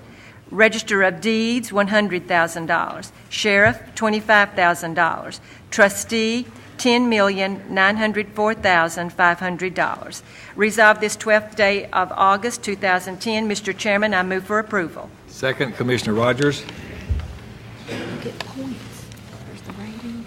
You get family incomes and family size. You get some points. You get points if you have good. Okay, excuse me, I was conferring. See, any questions on this? We do have a motion and a second. Please cast your votes. Anyone that did not vote and wishes to vote, anyone that would like to change your vote, you may do so now. Record the votes. 20 yes, 1 no, motion passes. Item L2M, a resolution preliminarily authorizing the issuance by the Health and Educational Facilities Board of its taxable revenue bonds in an amount not to exceed $17 million for Senior Health of Rutherford County, LLC. Commissioners, we previously approved a resolution for this same amount. It went through the IDB, but it needs to come back to us because it needs to go through the Health and Educational Facilities Board. Otherwise, no changes have been made. Whereas at a meeting on June 30, 2010, the Health and Educational Facilities Board of Rutherford County adopted a resolution preliminarily authorizing, subject to the submission of satisfactory implementing documents, the issuance of its taxable revenue bonds in an amount not to exceed $17 million to finance certain hospital facilities for Senior Health of Rutherford County, LLC. And whereas Senior Health of Rutherford County, LLC has requested that the issuer preliminarily authorize the issuance of not to exceed $17 million taxable hospital facility revenue bonds for the purpose of financing the acquisition, construction, and equipping of a physical, medical rehabilitation and medical detoxification hospital to be located at North Thompson Lane across from Middle Tennessee Medical Center, Murfreesboro, Tennessee.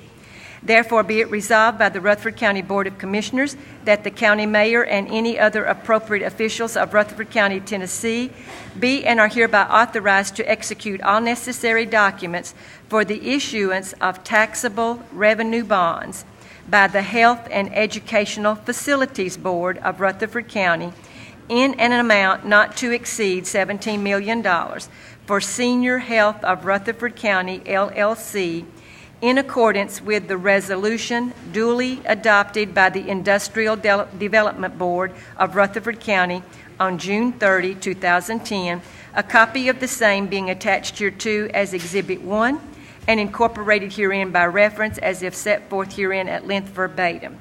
Resolved this 12th day of August 2010. Mr. Chairman, I move for approval.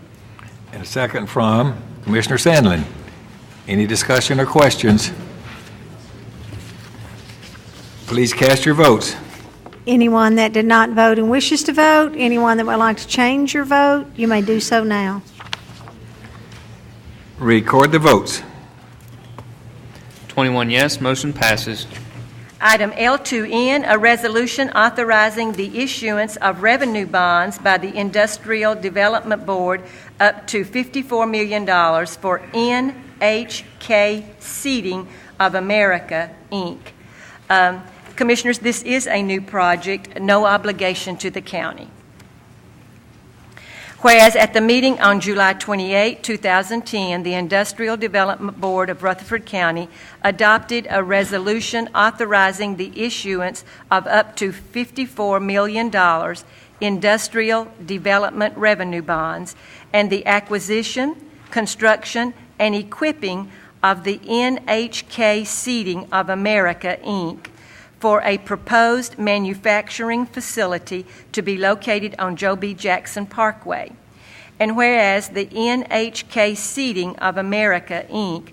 proposes to staff the facility with approximately 224 employees.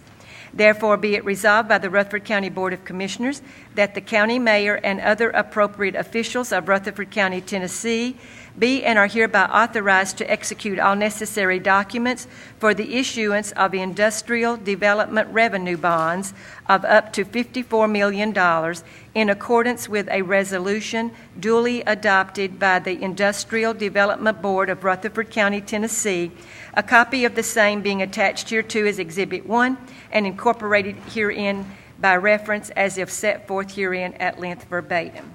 Resolved this 12th day of August 2010. Mr. Chairman, I move for approval. Commissioner Schaefer, second. Anyone have any questions?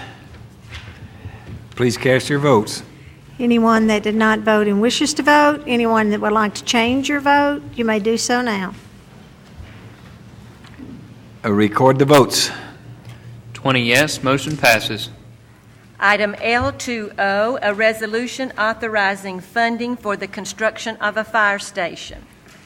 Whereas Rutherford County desires to construct a fire station on property located on Midland Fosterville Road at an approximate cost of $55,000. Whereas concurrent with the construction and equipment of the building will be a transfer of ownership of the property from the Fosterville Volunteer Fire Department to Rutherford County. And whereas it is being proposed that Rutherford County will execute a long-term lease with the Fosterville Volunteer Fire Department for the use of the facility. Therefore, be it resolved by the Rutherford County Board of Commissioners that the county mayor be authorized to take the necessary procedures for the construction and equipping of a fire station to be located on Midland Fosterville Road, and that the county mayor also be authorized to execute a long-term lease with the Fosterville Volunteer Fire Department for use of the facility. Additionally, that the general fund be amended as follows to provide a transfer to the General Capital Projects Fund of up to $55,000. operating transfers from restricted for capital projects, $55,000, to transfers out, $55,000. Resolved this 12th day of August 2010. I move for approval, Mr. Chairman. Commissioner Williams and others.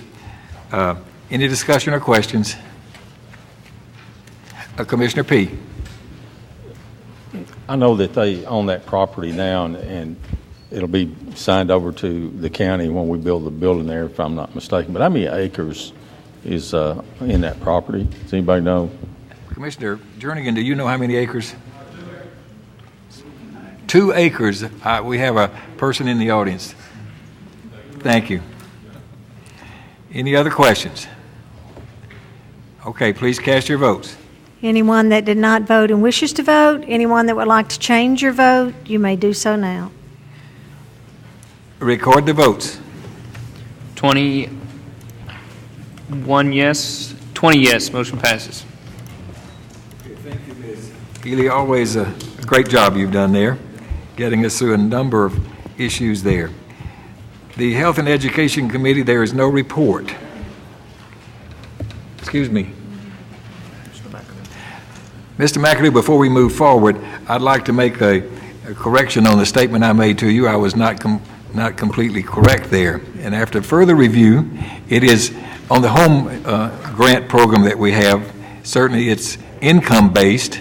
That is the primary requirement. Secondly, there's a whole sophisticated scoring mechanism, and one of the components in the scoring mechanism does give additional credit if you are elderly, but it's not required. So that's just part of the mechanism that will help identify who are the most needed applicants, and it's part of the process, but it's not a requirement. And I'm sorry I misstated that, but anyway, thank you for bringing that to our attention.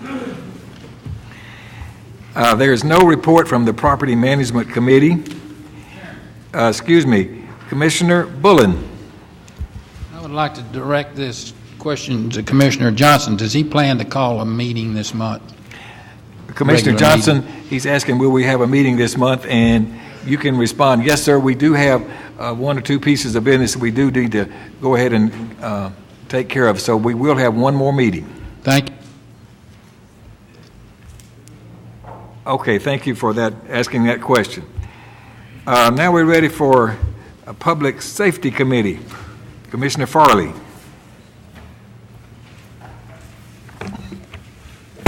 Commissioners, I have before you tonight a resolution to approve contracts between the Juvenile Detention and Carroll County, Hickman County, and Chester County. Whereas the attached contracts between Rutherford County Juvenile Detention Center and Carroll, Hickman, and Chester counties are for housing of juvenile offenders, copy of said contracts being attached hereto as a collective Exhibit 1 and incorporated herein at length as is set forth verbatim are in the best interest of the citizens of Rutherford County.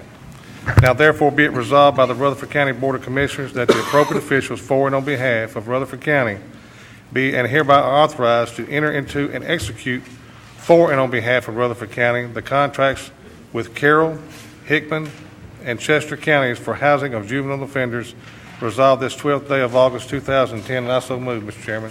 And a second from Commissioner Hall. Any questions or discussion? All in favor of this, please say aye.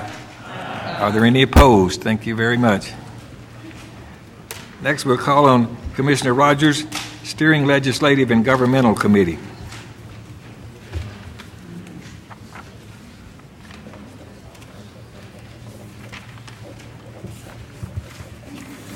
Thank you, Mayor.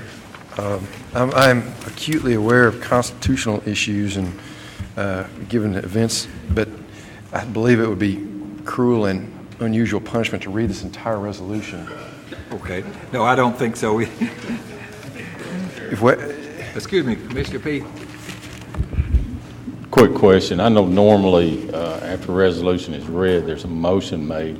On this one, I've had some people ask me some questions that I felt like that possibly we need to send this back to steering and do a little bit more studies, particularly from the farm people that live out in my area are concerned about the way the litter's picked. And before a motion was made, you know, I wanted to request that we look at that, but, you know, I'll let y'all carry on. Oh, thank you. Okay, Commissioner Rogers, you might want to address that. I mean, he's fully aware of some of the things you're discussing there. Yes, sir. And just to let everyone know, what we're talking about is an anti-litter resolution. It's a resolution that came from steering. We've been looking at an anti-litter ordinance. Candidly, I think its genesis probably was in some public comments that were made about probably in the spring about newspapers getting thrown in driveways randomly, and that was starting to be somewhat of a nuisance for some people, and it has then come forward to evolve into this anti-litter resolution, which certainly encompasses a lot more than newspapers, but also addresses litter. Like Commissioner P., I've had a couple comments about concerns with the resolution itself. I think we've all received a letter from a lawyer representing the Daily News Journal and the Tennessean that they have concerns about the resolution as well. And I suspect that probably most of the commissioners are believe it would probably be appropriate to table the resolution for now and have it go back to steering for some additional comment and input from others, which I certainly wouldn't be opposed to. So is that a motion you've made? So I'll make a motion, Your Honor, that we send this back to steering for further consideration. And to table the motion and send it back for steering. And the second was several, but we'll go with Commissioner Daniel. Okay, now we can have discussion. Commissioner Johnson. Mr. Cope, would we not have to vote this up or down and then make a motion to send it back? No, you don't. You do not have to vote it up or down. The rules technically provide that you cannot do a motion to table, but I think the commission could consider this as a motion to defer. Under your rules, you are permitted to defer it for up to 2 consecutive meetings of the commission, and you certainly have the authority to send it back to steering for further review. Okay, so we need to, Mr. Rogers, your motion is to defer action on this motion and send it back to steering.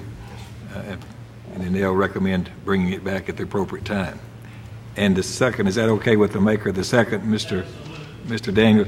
Now, Commissioner, so let the record reflect there. Hold on just a moment. Let's see if Mr. Robertson, have you got that properly worded? Yes, sir. Okay. Now, Mr. Sparks. Well, my understanding why this came up, and correct me if I'm wrong, Commissioner Williams, is the papers being thrown in people's driveways. I think that's the premise of this resolution. And I've been told the newspapers that there's an area online that you can designate to stop being serviced for their drop-off. I looked, Murfreesboro Post has one. You can go online and just put that you don't want to accept the papers. Daily News Journal offers the same thing. And if I could ask steering if we can give notice to the newspapers and other powers that be that will be affected, give them adequate notice that this is that this will be discussed. Maybe they'll have a representative there. Thank you. Okay. Other questions? Let's see, Mr. Johnson and Mr. Daniels. Either one of you can go first. Yield to Mr. Johnson. Yield to seniority. Mr. Johnson, you may go ahead. Well, I can speak from experience on the number to call to stop distribution. It doesn't work. So I've called and called. I'm still getting 2 papers, just the same. I get one in my subscription, and then I get an AM thrown out in my driveway. So, I'm recycling both of them. Okay, well, those are points well taken, and the steering committee will review. Commissioner Daniel. Okay, earlier in the day, I called Mr. Willis, the attorney that wrote the letter, and he indicated to me at that time that he would be here tonight. Is he here? And if he wants to say anything further, I would move that we suspend the rules and allow him to do so. Yeah, I think we can do that, but I think it would be better served if he just come to the steering committee and we could have a full and thorough discussion there. That's fine if it's okay with him. I just wanted to be sure he had a chance to get whatever he Well, wanted to before. Well, that's the okay if commission. that's what you choose to do, but we've honored just exactly what he requested, that we defer this and revisit this and take all the issues under consideration. Okay, we have a motion and a second. Let's see, Mr. Williams. Well, I'll address Commissioner Sparks' comments. This was initiated for 4 or 5 reasons. One was the papers that were thrown out in the driveways that were unsolicited, and that. Second, it was from about 3 or 4 farm people out in my area that had land that had small acreage tracts that were being developed, and the contractors weren't policing their own areas, and the debris was going across their farms, their hay fields and like, and so that was the second point of that. And thirdly, it was because we did not have anything on the books about a litter ordinance. So what we had done over the course of several months was we took the Murfreesboro adopted anti-litter, and in an attempt to try to make it uniform all the way across the county with the city of Eagleville and Laverne and Smyrna and the unincorporated part of the county.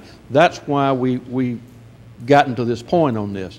But the other point was that we have one litter ordinance officer, Bart Smith, and he has just not been able to cover the entire county. I think I've forgotten the number that we've picked up that Mac Nolan reported to us, but the amount of debris that we've been picking up along county roads was somewhere in the neighborhood of, I'm going to say it was 100 tons last year. What is happening is down a lot of the rural roads and places, people are going out and they are just dumping an entire truckload of various debris, refrigerators, TVs, because the items that the convenience centers won't take, they're just dumping.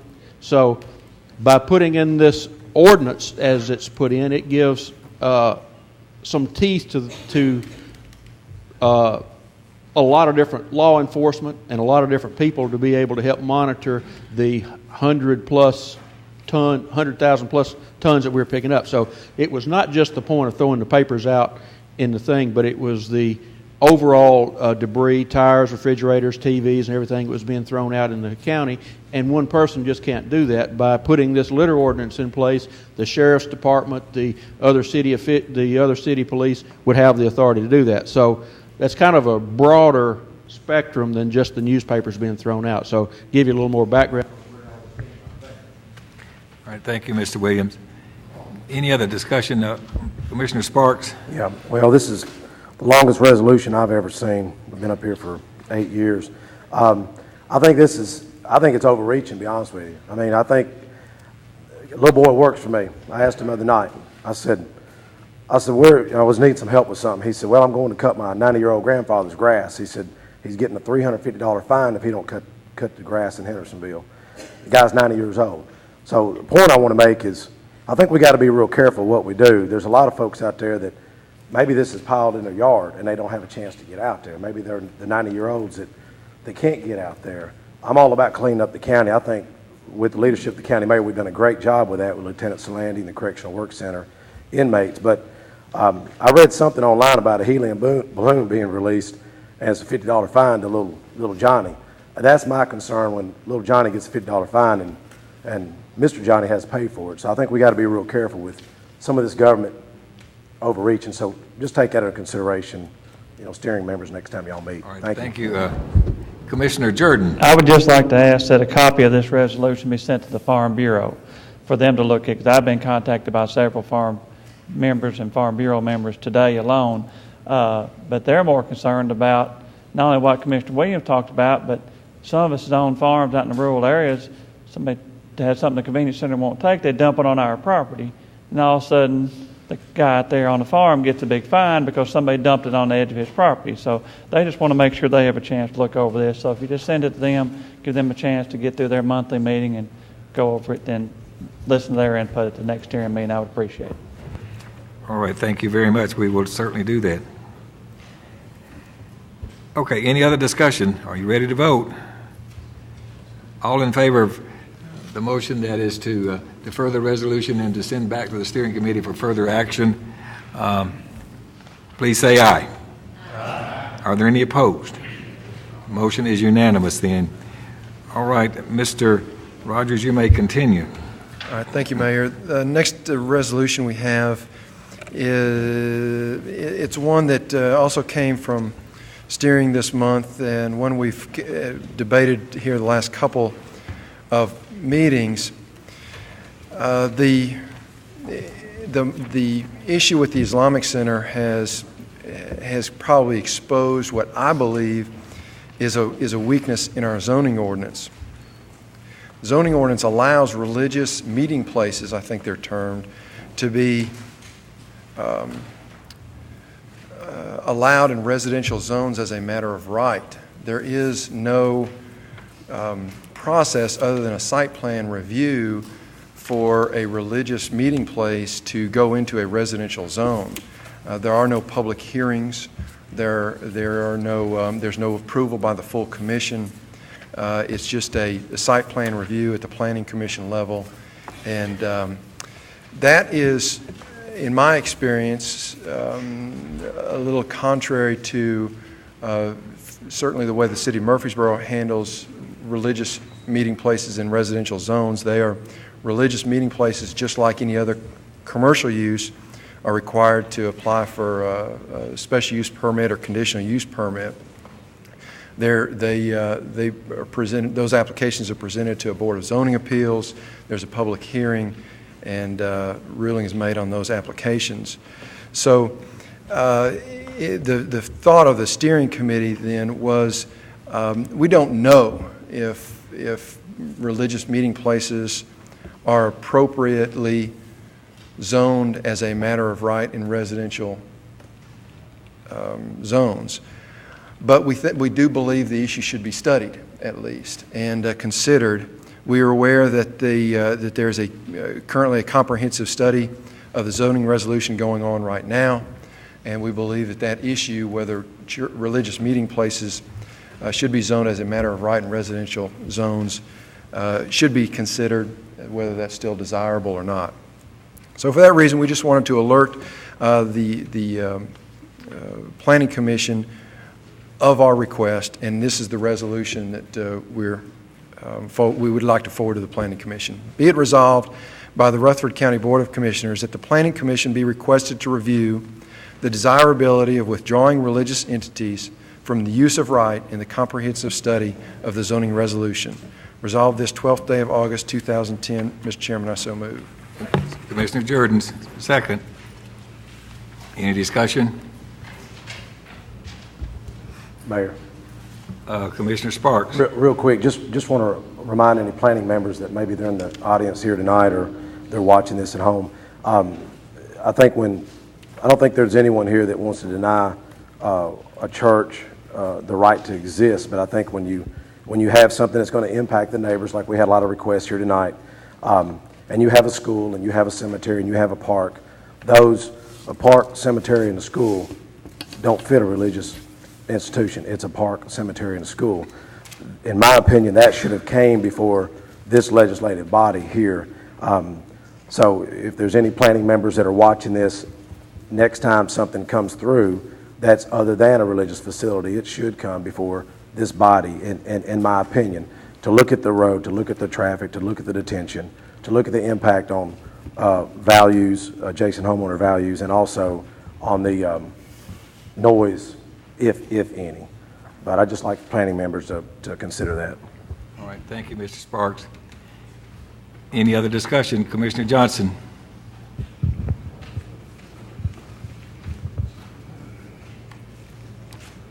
I won't be here to fight this battle. But be careful, county commissioners and planning commission, on how you handle this. I know there's a lot of fear. There's a lot of accusations. And there's a lot of truth in a lot of the fear. But the bottom line is the use of right is here for a reason. and that's to protect every one of you, all of you. Me, you, everybody out there watching tonight. It's for protection. It's not to let somebody come and ramrod something in and then you find out later. It's to stop you from having overzealous politicians and so-called Christians, and there are many so-called Christians, but their light doesn't shine. If you're a Christian, your light's going to shine. You don't have to get up here and Bible thump every commission meeting or every time you're out in the neighborhoods trying to get votes. Let your light shine. Let people see what you are. It will shine. But I would hate to see this right, use of right to completely be taken out without any thought other than we have a lot of people that are complaining about it. And right now that's what we have. So be what you are, man up, woman up, and do what's right. But keep some protection in here for all of us. We don't all believe the same thing. We don't all believe in the same God. Neither did our forefathers. But these ordinances and laws are put into place for a reason. And this is for protection. Be careful where you tread. Okay, thank you, Commissioner. Commissioner Jordan and then Commissioner Jernigan. Well, I seconded this because I support it completely. And I agree with most everything Commissioner Johnson just said, but this rule was put in place, if I'm not mistaken, in 1984. A lot of stuff has changed since 1984. You envisioned a little small country church out there on some country road that was probably 1,200 square feet. Then I'm on planning, and I was sitting there looking at a 53,000 square foot site plan I didn't have the legal authority to turn down. And so I don't know if we necessarily ought to take out religion altogether, but at least we can put in some guidelines, like X number of square feet or something like that. Yeah, I think it definitely needs to be revisited, and I intend for us to do that planning. Commissioner Jernigan. One reason I think it needs to be looked at, a prime example here, if people would have had the chance to look at this site where you have flooding out there, sometimes water gets over 3 foot over the road. So you could be building something in there where people can't even get in and out. And that's the kind of things they're talking about. I don't think nobody's talking about whether you can have religious rights to build one. People respect it. But when you look at a location where one's going, I think you got to consider the other people's rights where it is going. All right, thank you very much. So we have a motion, a second. Any other discussion? All in favor of this, please say aye. Aye. Are there any opposed? That is unanimous. Thank you, Mr. Rogers. Let's see now. We're ready for Public Works and Planning, Commissioner Jernigan.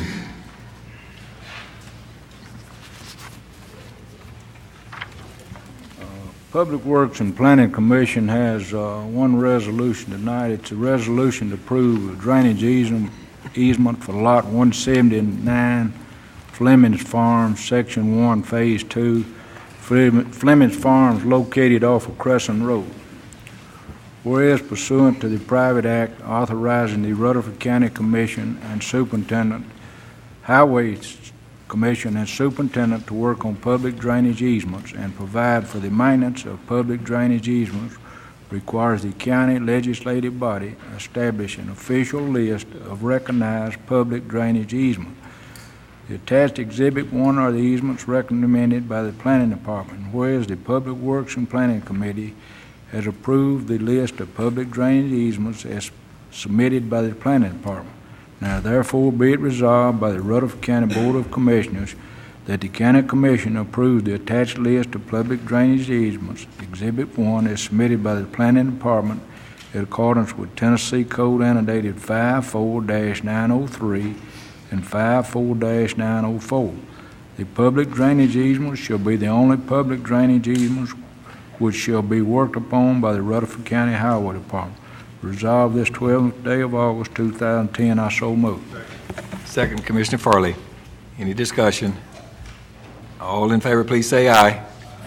Any opposed? That is unanimous. Now we're ready for some. Does anybody have any other business before we have some recognition of our retiring commissioners? We'll let you speak to the other business first, if you would like, then Commissioner Schaefer. Mr. Chairman, something, it's been on my mind ever since back in June, really, it's come up. It was 40 years ago when I was 22, I was in the first draft lottery, and I received a low number that I was going somewhere, okay? And I made the choice that I was going to join. I joined the Air Force, wound up flying about 200 combat missions in North and South Vietnam, Laos, and Cambodia. And what I'm getting at is I believed in the United States of America and the Constitution. And I didn't really want to go over there and get shot at, but I did. And earlier this week, I came across something that every one of us up here have read, and 21 of us are going to say in a couple of weeks. And I think it's very appropriate tonight, and especially in view of the last resolution for steering. It's our oath of office.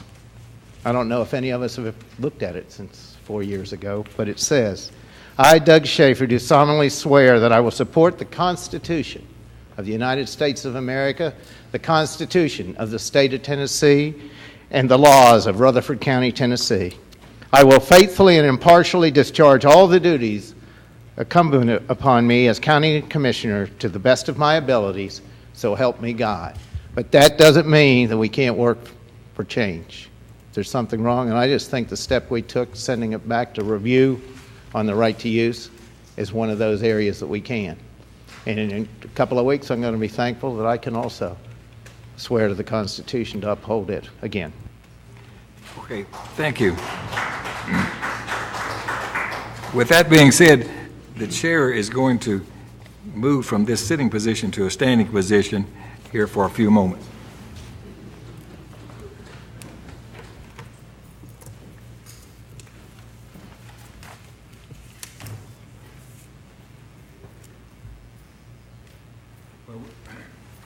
We've come to the end of my first term, 4 years, and I'd like to express my gratitude for all the support and assistance you've given me in working through some difficult issues, some important issues. And I looked back a few days ago and wrote down a whole page of things that I think we really accomplished. You really accomplished. And I think you understand fully well that we've done some things, some pretty remarkable things that really were important. So thank all of you for a great 4 years, and we look forward to working with all of you that are staying on with us even again for 4 years, and I'm sure we're going to continue to do the right thing, just as Commissioner Schaefer read there. That's what they've told us to do. That's what we're trying to do. That's what we're going to do. Now, what we have here tonight, we have a few of our commissioners that are not going to be with us next time, so this is their last opportunity to have a few words of wisdom for us. What we're going to do is we're going to bring them up here and we have a little plaque that we're going to give them, but we're going to let them have whatever opportunity they want to take to say a few words. They will be allowed, every one of them, have a little nameplate in front of there. They can take that on with them. Secondly, Mr. Robertson has told me that these names that are on this board do come off, and they are permanent, and he'll take them off, and if you want those, about Monday or Tuesday, they'll be ready for you to keep as a treasure and a keepsake as well. These people that sit up here don't get much recognition. We'll start with our Finance Director, Lisa Nolan, who we all know how valuable she is in the whole scheme of things in this county, and I really appreciate all the good things she's done. And of course, Jim Cope is our county attorney, and he supports us in every way, and we've having to spend a bit too much time together, but thank you anyway, Jim. And then recognize Brian Robertson and his group, and they are always here with us, making everything ready and functional and working good and communicating. So thank you, Brian. Now, Mrs. Lynch, who is always with us, and you can come on, start coming on down here, right here, Ms. Lynch, first. We're going to go with, again, we're going to go with length of service. But yes, we have to put ladies first, and she's the only one in the group that's a lady here. But Georgianne Lynch has been our clerk for 8 years. She has been here, I am told, a total of 36 years, a remarkable tenure of service. And Mrs. Lynch, I'd like for you to introduce our chief assistant clerk is Mr. Rick Spence. And this is Elaine Dinkins. Elaine Dinkins. Yes. And they're with us most all of the time. So I think this is very well deserving that they have served us well. She is the official clerk of this court and signs all these documents just like I do for the most part. So I just really want to say thank you, Mrs. Lynch, for your support, and let's give her a round of applause.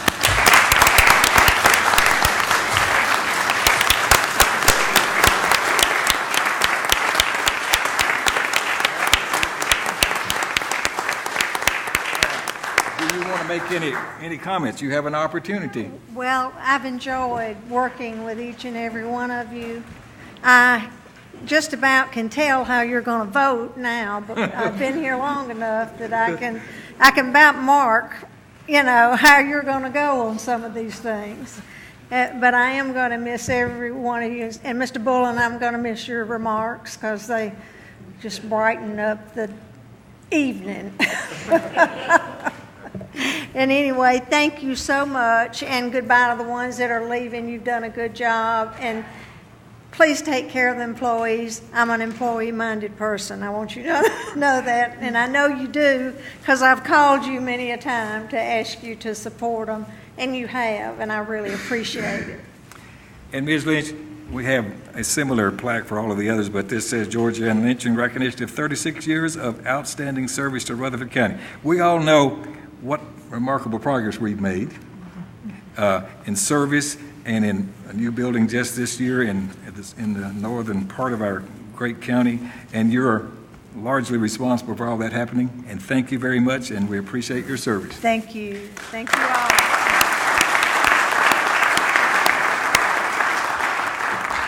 Okay, next, Mr. Jim Daniels, come forward. Mr. Daniels has served one term just as I have. We've been on a learning journey together, and we appreciate his service, and we just want to say we are thankful that you've been a part of this body and you've made us all better by getting to know you. So, Mr. Daniels, you have an opportunity, and you're not a man, I'm sure, that's going to be speechless. You always have a few words to say. So, but this says, D.C. Jim Daniel, in recognition of 4 years of outstanding service to Rutherford County, representing District Number 21 on the Rutherford County Board of Commissioners. So thank you a lot, Mr. Daniel. You may say whatever you choose to say about this group. You have one last parting option here, one parting shot, so go for it. Thank you, Mr. Mayor. Well, you all know me now after 4 years here, but my basic pitch is this. There's a whole bunch of new people, about 7 of them, coming in here. And all I challenge you to do is make them feel as welcome as you have made me, because it's been a great time. I've thoroughly enjoyed it, and I wish you the greatest of success with whatever comes up here. There have been some times when we've had a little bit of a problem here and there that aren't resolved even yet with these lawsuits and things, but we can take care of them if you all will just stay with them. And I'm proud to be marching out tonight. I've hit 75 now, and maybe that's old enough. I don't know. Thanks. Thank you, sir. All right.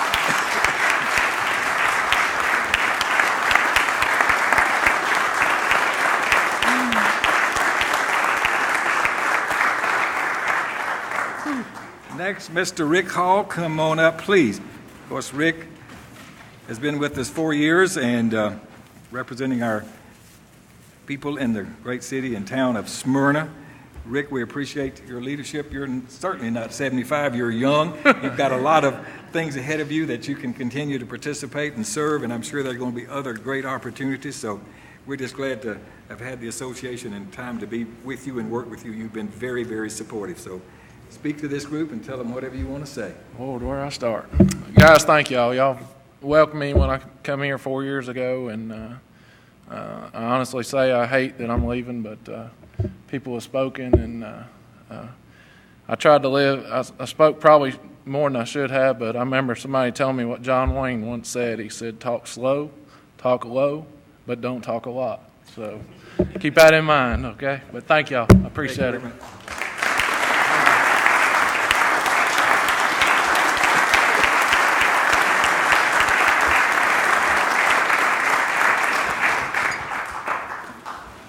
Next, our commissioner from District 8, Rockville, Tennessee, and thereabouts, Mr. Ronald Williams. 4 years of service to this wonderful organization and commission. Mr. Williams, we appreciate your leadership and your participation and your passion about any number of issues that you feel strongly about. Thank you very much. Go right ahead. Oh, I'd just like to thank everybody for the opportunity of being up here and to having some discussions with each and every one of you over many issues. And I'm sure that I will return, and probably this will be the last time I'll be up here when the little light won't be on, so discussing other issues. And I'll gladly see you at your committees and discussing a lot of issues that touch us out in the rural areas and stuff. So, but I've really enjoyed it. Thank you. Thank you, Mr. Commissioner.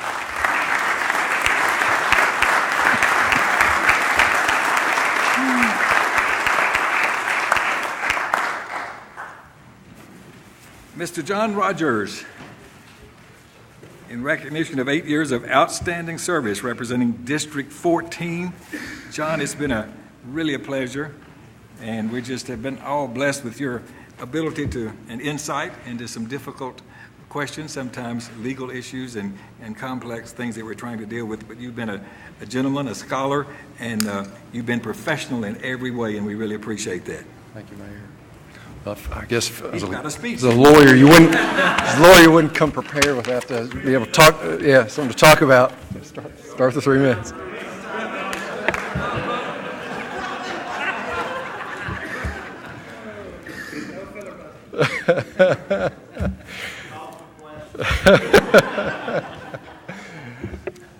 I didn't talk this much during my full 8 years. That's right. I've saved up some time. Well, guys, this is really kind of a bittersweet moment, I guess, for me.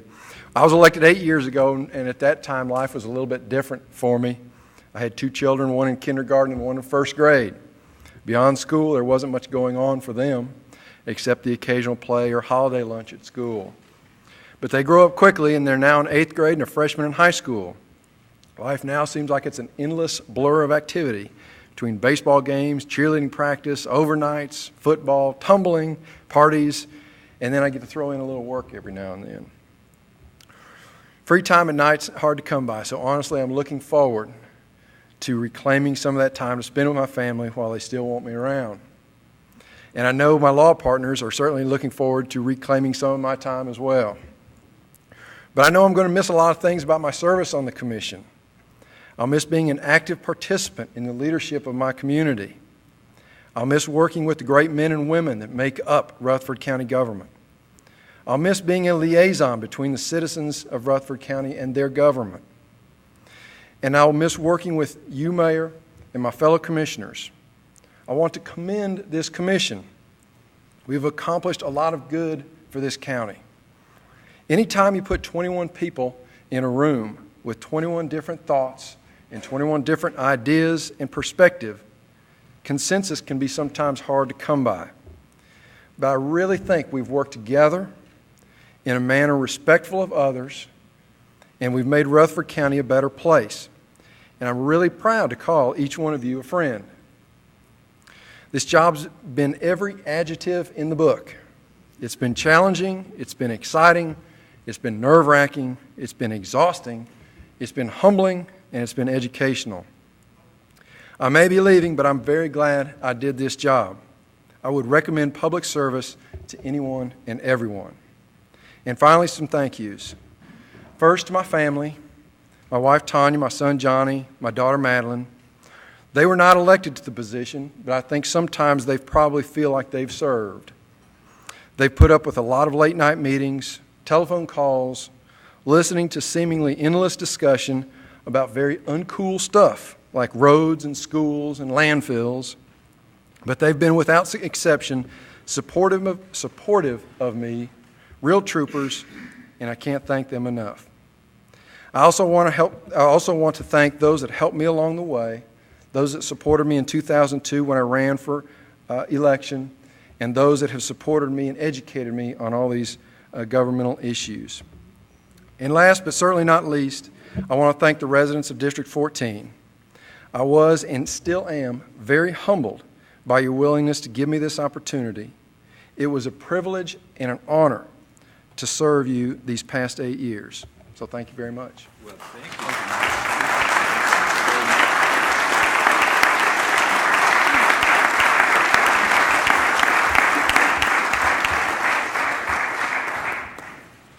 Thank you, John. Let me see here. Commissioner Mike Sparks. Now, John had served 8 years, and I believe, Mike, you've served 8 years as well. So, Mike, it's been fun. It has been fun, sir. You've always you've added a bit of levity sometimes to the situation. You've always had comments that sometimes we had to have a little bit of time to really figure out exactly where you were going with it. But we appreciate your passion. We appreciate your willingness to participate and your service. I mean, you have a servant's heart, and you've been a great asset to this commission and to this county. So we're just glad to have been able to work with you. Yeah. Well, it's been an honor and a privilege to serve the citizens of Smyrna and Rutherford County.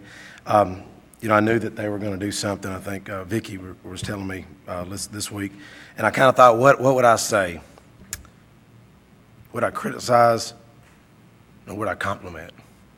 And I kind of want to criticize in a way, but you know what I mean. But you know, the irony with government is, you know, you get frustrated. There's 21 other people to deal with, and I always have empathy for the mayor to have to deal with folks like me and others that get overly passionate sometimes. But, you know, you see the hurts in the community. You see people lose homes. You see people lose jobs. And it does affect you. The strange thing that I've kind of come away with is having respect for people that I disagree with most.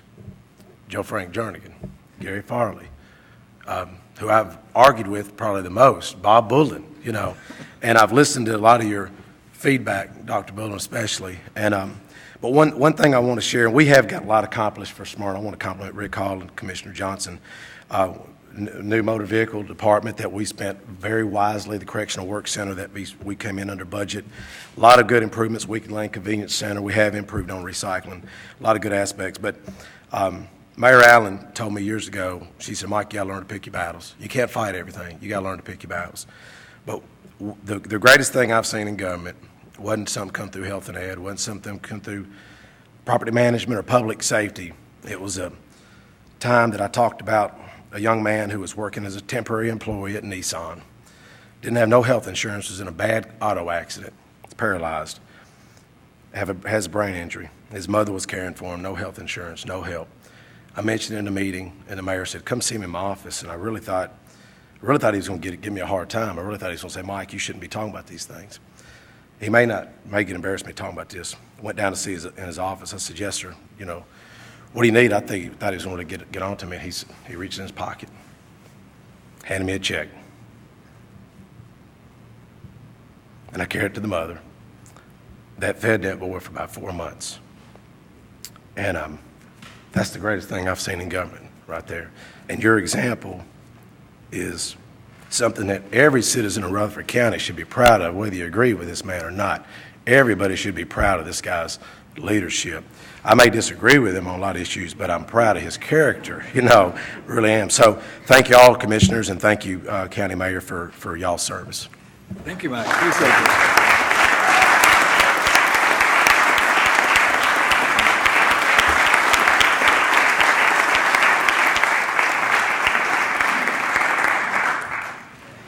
Next, we want to recognize Commissioner Anthony Johnson for 17 years of service representing District 10. And Anthony, even before today, I just knew that one more time you'd want to call point of order. And I have even reviewed my Robert's Rules of Order today, and I didn't get to use that information. But Anthony, again, you have a heart of a servant, and everything you've done out of an interest and a real concern about everybody in this county, and we appreciate every good thing you've done and your leadership and your willing to participate and a willingness to take a stand, sometimes a difficult stand, but we appreciate that, and we're just happy that we've been able to enjoy this brief time with me, just 4 years, some of these others 13 years with you. So step right up there and tell these people what you'd like to say, and we're just happy to have been associated with you. Yeah, he's got, now this is going into several pages, but they're not typed maybe anyway. Well, thank you, Mr. Mayor. You can't call for the question on me, so I guess I've got the floor till I sit down or till somebody throws tomatoes. Just so proud to have been here. 1993,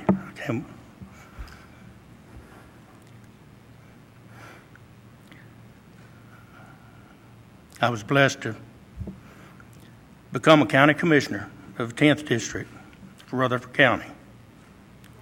It was a proud day, exciting day. But it's been an honor and a blessing to know and serve with County Executive John Mankin, Sonny Elam, Tommy Sanford, Eloise Gaither, George Lynch, Joe B. Jackson, Joe McKenzie, Dwayne Trail, Clyde Elrod, Rucker Rakes, Joyce Healy, County Mayor Ernest Burgess, Mr. Clardy from School Board, Bob Bullen, I love you, man, and Mr. Willie Brandon. I considered him a 22nd commissioner. In 1993, I had a passion. Well, before that, I had a great passion, and that was Smyrna Girls Softball. I was president of the league. I declined the second year of presidency to become a 10th District Commissioner of Rutherford County. Softball was definitely my passion. The county commission, the government, became my passion. I can't say I put my heart and soul into it. I put my heart into it. I wouldn't put my soul into it.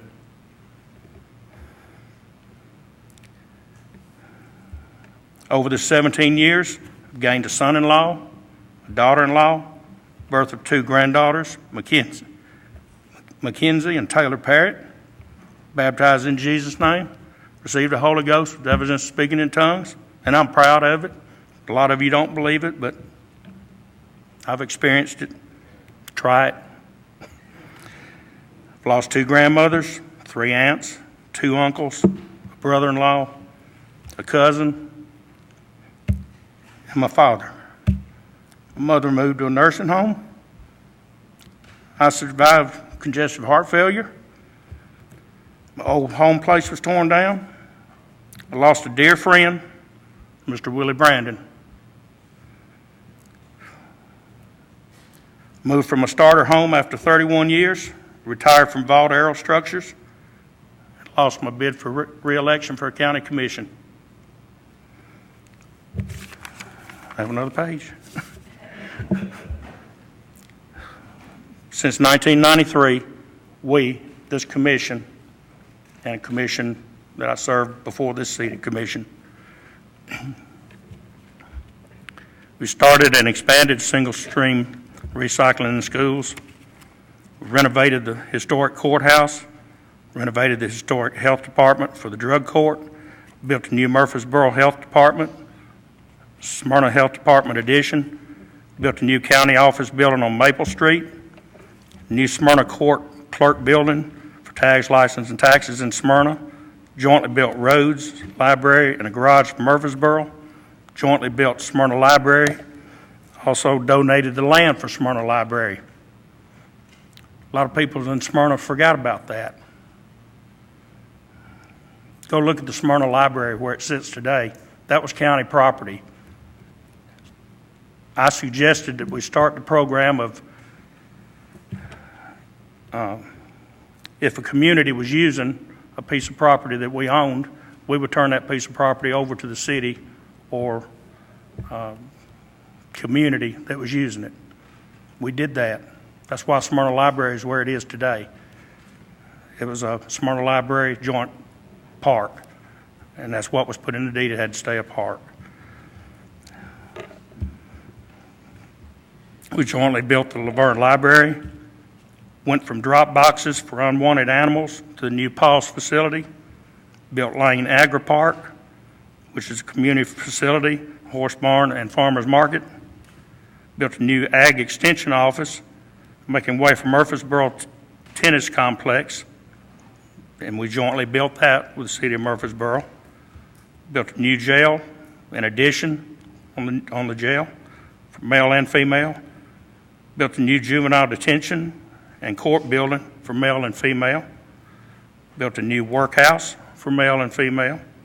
Special ops center, new dispatch center, archives, 6 ambulance stations, fire stations, opened 2 magnet schools, one in North and one in South Rutherford County. We put an alternative school at Smyrna West. Built the county central school office building and the maintenance facility. We've expanded 16 schools to include 200 to 500 additional seats in 16 schools in additions. We've done 5 school renovations, and we also have the property for the Rock Springs High School. We built 19 new schools, 2 this year, no property increase, tax increase. 17 years I've been here, we've lowered the tax rate 93 cents. We haven't continually raised taxes. We lowered it 93 cents. The tax rate, that's what we control.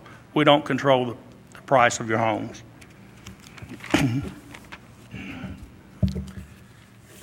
I prayed and prayed about this election that was coming up and that has now passed. I just prayed for peace. I couldn't find that. Election day, I was over at the school in Smyrna, and I met Brad Turner. I'd briefly met him up here, but it's kind of high. He did a good job, and then we went on. But I actually met Brad Turner and his family. I have 6 new friends. It's Brad Turner and his family. Brad Turner, by the way, will be your new commissioner for the 10th District of Rutherford County. Brad is well educated.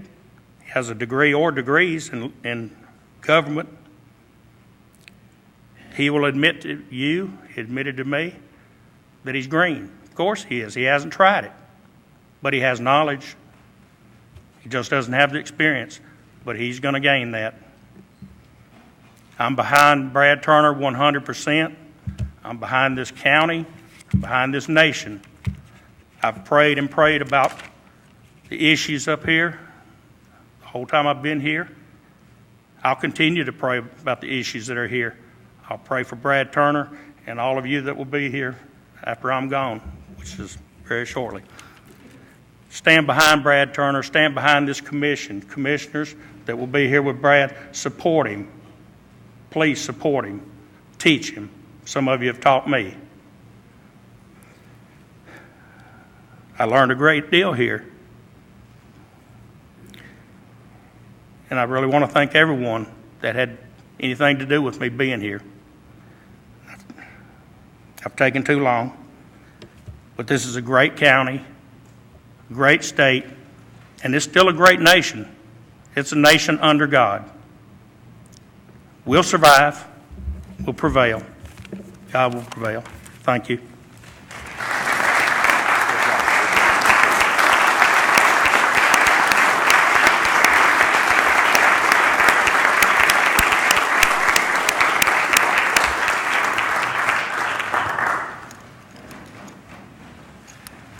Commissioner Bob Bullen, 24 years of service in this great county of Rutherford. District Number 16. Now, there's still one man here ahead of you, I believe, but Mr. McAdoo, you're still a bit ahead of him, aren't you, in seniority? But anyway, you're not as old as him, so you're going to stay on a while. Nowhere. Mr. Bullen, we are going to miss your remarks. You bring us back on point, and you do it in a way that just really we appreciate, we enjoy. Sometimes it takes us out of a little bit of anxious, serious moments that we might be in, but you have just enough wisdom and just enough way to really say it in such a way that we really appreciate it, and sort of gets us refocused and takes a little bit of the, maybe sometimes the tenseness out of the situation, but we appreciate this. Now, I don't know. He's got a whole handful of stuff right here, but I don't think he's going to read all of that, but we just appreciate what you have done and will continue to do. So tell us what's on your heart today. Thank you, Mayor. Those were kind remarks. This was my original speech, but after listening to the 6 that came before me, this is it now.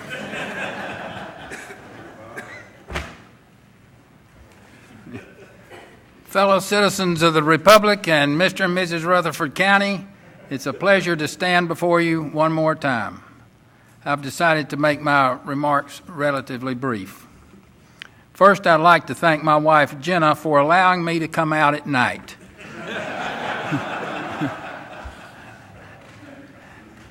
And she's been very supportive when other people sometimes were asking when I might retire from the commission. I'd like to thank the voters of the 16th District, present and past. Many of those who put me in office are deceased now, but without their original support, I would have never been elected. The 16th District is the heart and soul of glorious old Murfreesboro. And at one time, every citizen was a model citizen, but that's changed a little bit.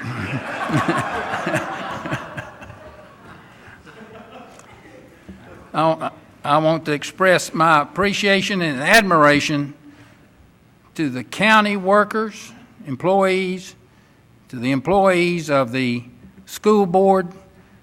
They set a marvelous example for other local governments in this state. They've been efficient and honorable, free of scandal, and they set a marvelous example for local government, and I've been proud to try to support them and to work with them. I'd also like to say that I am, to the citizens of Rutherford County, the best is yet to come. This county has tremendous potential. There are many marvelous citizens in this county. But this next remark is for those few who probably aren't watching and don't care.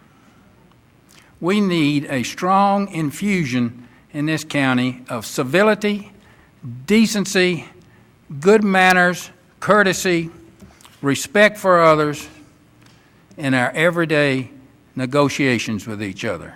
And I hope that this will take place. And now to the commission. It's been one of the great thrills of my life to take part in the great kettle of democracy. Local government is where it starts. Here, we're close to the citizenry, and they can reach us quickly, and they often do. For some of you, it's 2 o'clock in the morning. But I hope that local government will always be responsible to citizens. And I would like to say to all the commissioners that I've been working with that I appreciated how I was received, with 3 exceptions.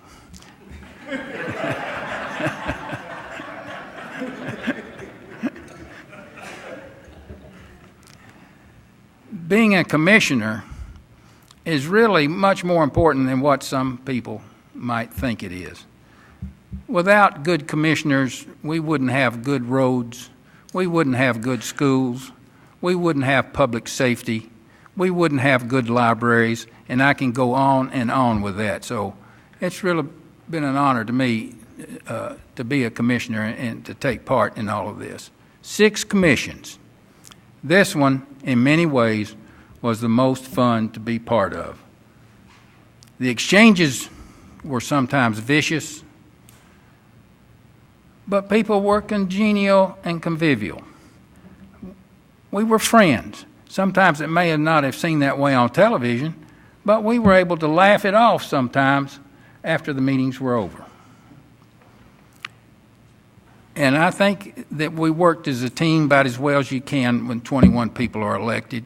We had good leadership. I've worked for 3 mayors. They've all been good. This one has worked on the concept, Mayor Burgess has worked on the concept of having a team effort, and I think we came about as close as we could to that. So to these commissioners, I say thank you. I feel like you've been my friends, and it's just been a marvelous opportunity to associate. I would like to say in memory of my mentor, Clyde Elrod, that he tried to teach me to stay under control in debate. I don't know how successful Clyde was, but wherever you were, Clyde, thanks for trying. And now I can hear the refrain of an old campaign song. Old commissioners never die, they just tax away.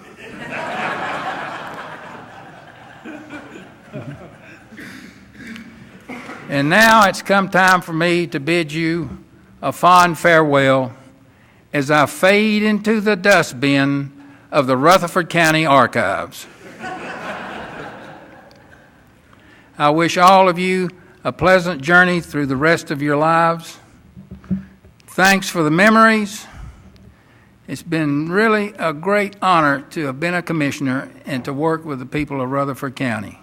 And remember this: long live the Republic!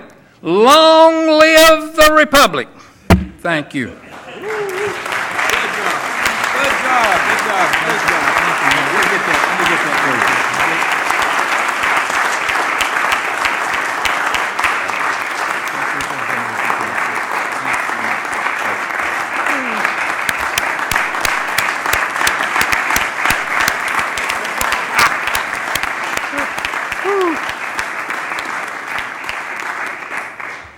Okay. Ms. Cook handed me a little piece of paper. It says these 7 gentlemen that we've had serving here have served a total of 69 years. We're losing 69 years of great experience in service. And Ms. Lynch, when you add that 36 years of her service, 105 years of service and great participation and support and commitment and results to this wonderful county. So thank all of you. We appreciate that. Does anyone else have anything they'd like to say? And I don't know, we don't want to do anything to upstage this last report that we've had from Dr. Bullen, but does anybody else have anything that's on their heart? If not, we're going to declare this meeting adjourned, and thank you very much, and good night.